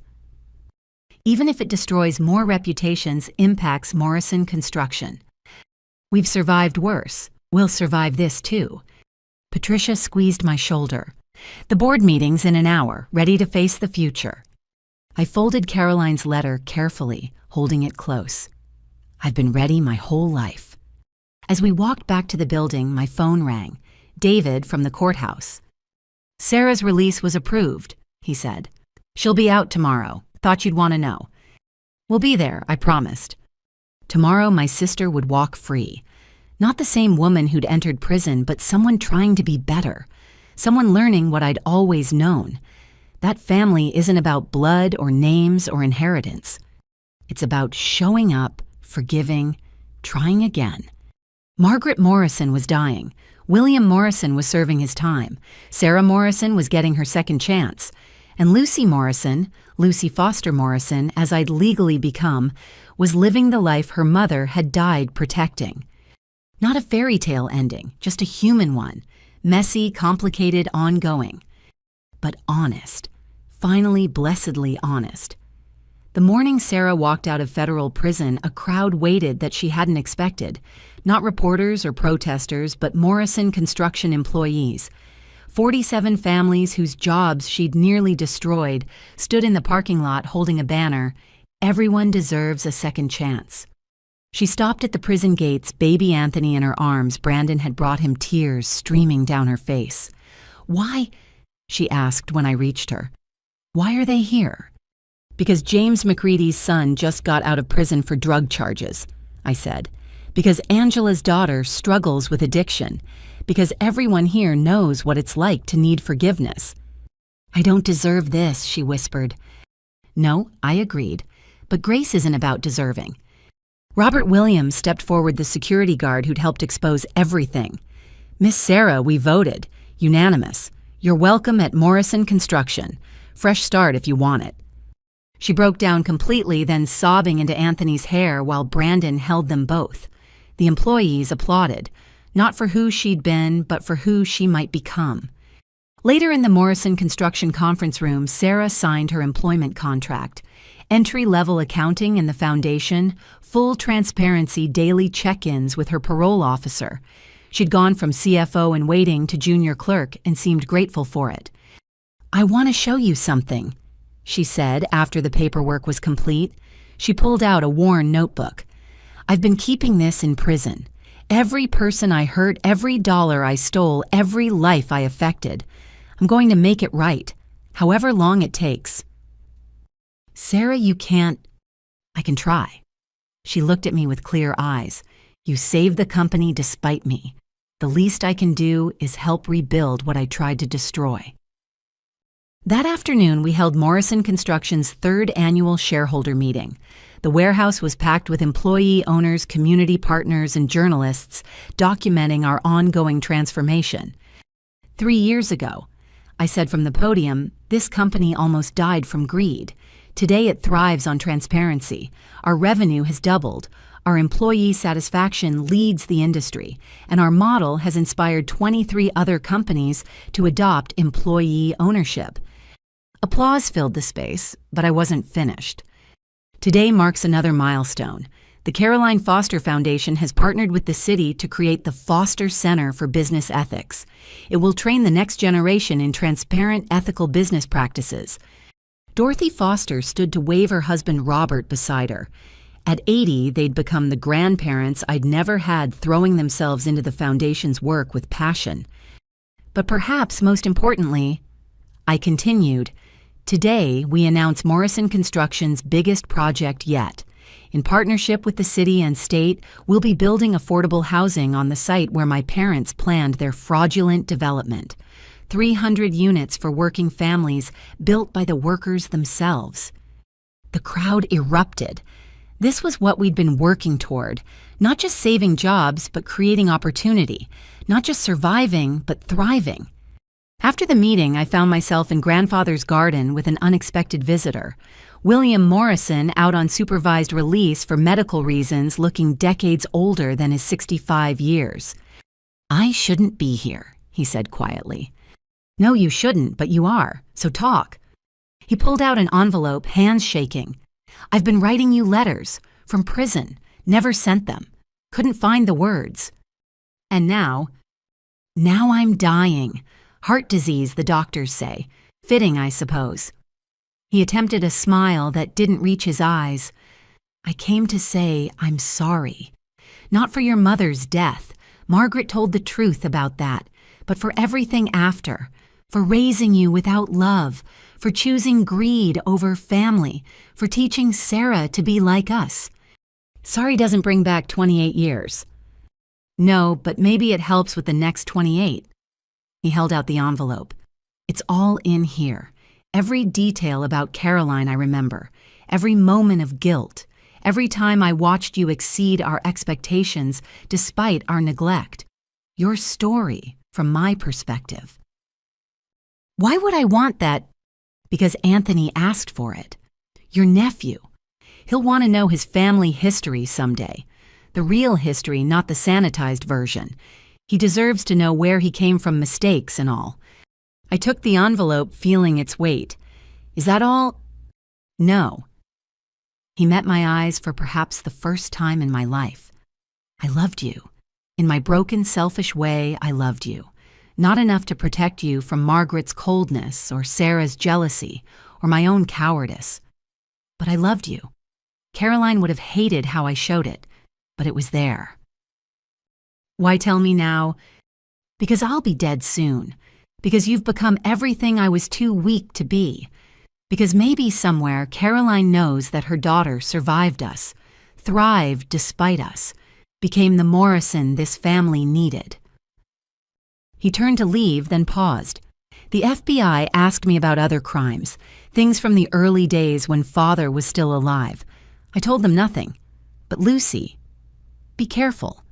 The Chicago connection went deeper than just Torino. There are still shadows in this company's foundation." "What kind of shadows?" "The kind that think employee ownership is bad for business. The kind that lost money when we went transparent. The kind that might want the old ways back." He coughed a wet sound that spoke of limited time. "Watch your back. You've made enemies of powerful people." After he left, I sat in the garden processing his warning. We'd survived family betrayal, federal investigation, and public scandal. But there were always more threats, more challenges. My phone buzzed. David texting from the courthouse where he was prosecuting another corruption case we'd exposed. "Dinner tonight, I have news." 4 hours later, we sat at our favorite restaurant. Nothing fancy, just good food and quiet conversation. David had become my anchor through the chaos, the steady presence who reminded me life existed beyond Morrison Construction. "So what's the news?" I asked. He pulled out a small box. "I love you. I love your dedication to justice, your compassion for people who've hurt you, your strength in the face of impossible odds. I love that you turned tragedy into triumph, that you chose building over burning. Marry me." The ring was simple, elegant, perfect, like the man offering it. "Yes," I said, laughing and crying simultaneously. "Yes, of course, yes." Around us, the restaurant continued its normal evening service, unaware that Lucy Morrison, the girl who discovered her life was a lie, had just chosen her own truth. Later that night, I stood in my apartment looking at the wall of photos that told my story. Caroline Foster, young and hopeful.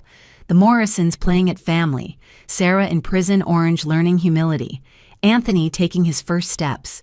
The employees of Morrison Construction, faces bright with ownership. My phone rang. Patricia from the hospital. "It's Margaret," she said. "She's asking for you. The doctors say it's hours, maybe less." I almost didn't go, but forgiveness I'd learned wasn't about the person who'd hurt you. It was about freeing yourself from the chains of resentment. Margaret lay in the hospital bed machines, monitoring her fading life. Sarah sat beside her, holding her hand. Brandon waited in the corner with Anthony sleeping in his arms. "Lucy," Margaret whispered, "you came." "Sarah asked me to." "No." She squeezed Sarah's hand weakly. "Thank you, darling, but I need to speak to Lucy alone." Sarah kissed her mother's forehead and left with Brandon. Margaret and I were alone for perhaps the first time in our lives. "I'm scared," she admitted. "Not of dying, of what comes after. If there's justice in the universe, I'm damned." "I don't believe in damnation," I said. "Just consequences and choices." "Then I made terrible choices." She struggled to breathe. "But watching you these last years, seeing what you built from our ashes, maybe something good came from the horror. Many good things. Morrison Construction employs hundreds. The foundation educates dozens. Families are secure because we chose transparency over profit." "We," she smiled faintly. "You still include me in the family. You raised me, badly, coldly, but you were there. That makes you family even if we both wish it were different. I need to tell you something about Chicago, about the threats William mentioned." I leaned closer. "Senator Marcus, Judge Harrison's replacement. He was part of the original deal with Torino. He's been quietly buying Morrison Construction stock through shell companies, preparing a hostile takeover. To restore the old ways, the bribes, the kickbacks, the corruption. He has backing from others who profited from how things were." She gripped my hand with surprising strength. "Stop him. Protect what you've built." "How?" "William's files, hidden in the old house. Under the basement stairs, there's a safe. Combination is Caroline's death date." Her breathing grew labored. "Everything's there. Enough to bury Marcus and anyone who stands with him." "Why didn't William use it?" "Insurance he never cashed. Too afraid of mutually assured destruction. But you've already destroyed the old Morrison Construction. You've got nothing left to lose." The machines began alarming. Nurses rushed in, pushing me aside. But Margaret held my gaze until the end, something like peace finally settling on her face. Sarah returned as they pronounced time of death. We stood together, adopted daughter and biological daughter, united in grief for a woman who'd failed us both, but tried for redemption at the end. "She loved you," Sarah said quietly. In her twisted way, she loved us both. "I know," I said, "it just wasn't enough." The funeral was small. William in custody supervision, the Fosters offering support, Morrison Construction employees who remembered Margaret from better days. Sarah spoke beautifully about complicated love and imperfect mothers. I spoke about redemption and the courage to change even at the end. That night I went to the old house with David and Patricia. In the basement, exactly where Margaret had said we found the safe. Inside evidence that would reshape Seattle's political landscape. Senator Marcus, 3 judges, a dozen business leaders. All documented, all dirty. "This is dynamite," David said, reviewing the files. "Properly presented, this could clean out the last of the old corruption network." "Then let's present it properly," I said. 6 weeks later, Senator Marcus was arrested on federal corruption charges. The hostile takeover attempt collapsed as his backers fled association with scandal. Morrison Construction's employee ownership was safe, protected by law and public support. The wedding was held in grandfather's garden on a perfect September day. Sarah was my maid of honor, her own redemption journey continuing daily. Patricia officiated, having gotten ordained just for the occasion. The Fosters walked me down the aisle, Caroline's parents giving me away as their own would have. Morrison Construction employees filled the seats, my chosen family, celebrating love arising from ashes. Anthony, now 3, carried the rings with serious determination. "Do you Lucy Foster Morrison take this man?" Patricia asked. "I do. I said, looking at David, who'd stood by me through revelation and rebuilding. Do you, David Kim, take this woman, every complicated, courageous piece of her, he said, making me laugh through tears. As we kissed, sealing our commitment, I felt Caroline's presence. Not ghostly or mystical, just the quiet certainty that somewhere, somehow, she knew her daughter had not just survived, but thrived. The reception was held at Morrison Construction, transformed with lights and flowers. Speeches ranged from hilarious James McCready describing my first day attempting construction work to heartfelt Sarah, thanking me for forgiveness she still didn't feel she deserved. But it was Dorothy Foster who captured the heart of it all. Caroline would be so proud, she said, raising her champagne, not just of what Lucy's accomplished, but of how she's done it, with integrity, with compassion, with the courage to transform pain into purpose. To Lucy and David, may your love be as strong as your convictions. As the evening wound down, I found myself on the roof overlooking Seattle. The city sparkled below, cleaned of some corruption, still fighting to be better, like all of us. No regrets, David asked, joining me. None, I said. Every painful revelation, every hard choice, every moment of doubt led here. To this life, this purpose, this family I chose and who chose me. And William's warning, the shadows he mentioned, will always exist, but shadows only have power in darkness. We'll keep shining light, keep choosing transparency, keep proving honest business is good business. Speaking of business, David smiled. Patricia asked me to give you this, tomorrow's headline. The business section preview. Morrison Construction announces nationwide expansion of employee ownership model. 50 companies commit to transformation. 50 companies, I breathed. Thousands of workers. Caroline's legacy, David said. A mother's love that refused to die, growing into a movement that changes lives. I thought of that scared 22-year-old who'd fought for her daughter, of the 3-year-old who'd lost everything, of the 28-year-old who'd overheard her disinheritance. Each version of those women had contributed to this moment. You know what I want? I asked. What's that? To be boring for a while. No revelations, no takeover attempts, no deathbed confessions. Just building things, living life, being married to you. He laughed. I give it a week before something dramatic happens. He was wrong. We got 2 whole weeks of normalcy before the next crisis. But that's another story, one of growth, rather than survival, of expanding light, rather than fighting darkness. For now, on my wedding night, surrounded by chosen family and earned joy, I was simply Lucy Kim, wife, sister, aunt, leader, survivor. Daughter of Caroline Foster, who'd loved me more than life. Daughter of William and Margaret Morrison, who'd failed me into strength. Creator of my own story, finally fully free. And that, I told the room full of Harvard business students, is how Morrison Construction became the flagship of the employee ownership movement. Hands shot up with questions. They always did when I told the complete story, but my co-presenter fielded them with practiced ease. The transformation wasn't just about business structure, Sarah explained. It was about recognizing that every person in an organization has value beyond their job title. When you give people real ownership, not just of shares, but of decisions of purpose, of future, they give back tenfold. She'd become our most powerful advocate, her journey from federal prison to foundation president, resonating with audiences who'd written their own lives off. Mrs. Kim, one student asked, do you ever reconcile with the idea that your adoptive parents were criminals?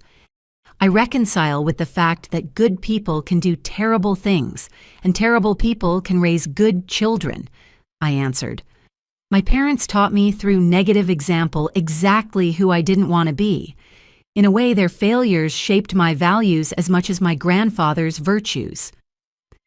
What about Margaret Morrison's warning? Another asked. The ongoing threats. There will always be those who profit from corruption, I said. Our job is to make honesty more profitable. Every company that adopts employee ownership, every business that chooses transparency, every worker who gains real equity, they're all bulwarks against the shadows. After the lecture, Sarah and I walked through Harvard's campus. Anthony, now 8, ran ahead, while my own daughter, Caroline Patricia Kim, toddled beside us. "Think Mom and Dad would recognize us?" Sarah asked suddenly. "I think they'd be shocked that the daughters they tried to destroy ended up saving each other," I said. "That their legacy became exactly opposite of what they intended." "Grandfather would recognize us," she said. "He saw this potential all along." We reached the memorial garden Harvard had created for Caroline Foster, funded by her foundation. A simple stone bench bore the inscription, "A mother's love echoes through generations." Dorothy Foster sat there with her great-grandchildren telling stories about the grandmother they'd never meet, but whose sacrifice shaped their world. "Ready to head home?" David asked, joining us with Brandon and Patricia. Our strange, beautiful family assembled once more. "Almost," I said. "Just one more minute." I touched the memorial plaque, thinking of the journey from that kitchen door to this moment. Morrison Construction now operated in 12 states. The employee ownership movement had spread internationally. The Caroline Foster Foundation had sent 300 kids to college. All because a young mother refused to give up her daughter. Because employees stood together against greed. Because sometimes the greatest revenge against those who'd hurt you is to build something beautiful from the wreckage they left behind. "Thank you," I whispered to Caroline's memory, "for loving me enough to fight, for giving me the chance to make it all mean something." A warm breeze stirred the garden, rustling papers in Dorothy's hands. Stories of Caroline kept alive through telling. Stories of transformation spreading through business schools. Stories of family redefined by choice rather than blood. "Now I'm ready," I said, gathering my daughter into my arms. "Let's go home." As we walked toward the parking lot, Anthony asked the question children always ask. "Aunt Lucy, will you tell us the story again about how you saved everyone?" "I didn't save everyone," I corrected gently. "We all saved each other. That's what family does. Real family." Sarah added, "The kind you choose." "The kind that chooses you back," Patricia finished. And as we loaded into our cars to return to Seattle, to Morrison Construction, to the lives we'd built on the foundations of truth and transparency, I knew Caroline's sacrifice had been honored in the best possible way. Not through revenge or riches, but through redemption. Through proving that love, real love, the kind that sacrifices and serves and stands firm, really can conquer all. Even death, even decades of lies, even the deepest betrayals. Love wins if you're brave enough to let it. And we were. Finally, fully, freely we were. What would you have done in Lucy's position? Would you have fought to save the company and protect the employees, even if it meant destroying your own family? Have you ever had to choose between loyalty to family and doing what's right? Please share your thoughts in the comments below. Your stories and perspectives matter to us. If this story moved you, please like this video and subscribe to our channel for more powerful narratives of transformation and triumph. Share it with someone who needs to hear that it's never too late to break free from toxic patterns and build something better. Remember, you are not defined by where you come from, but by the choices you make and the love you share. Stay strong, keep building, and never forget. Sometimes the family that chooses you is worth more than the one you're born into. Until next time, this is Lucy's Story, signing off with love and hope for your own journey.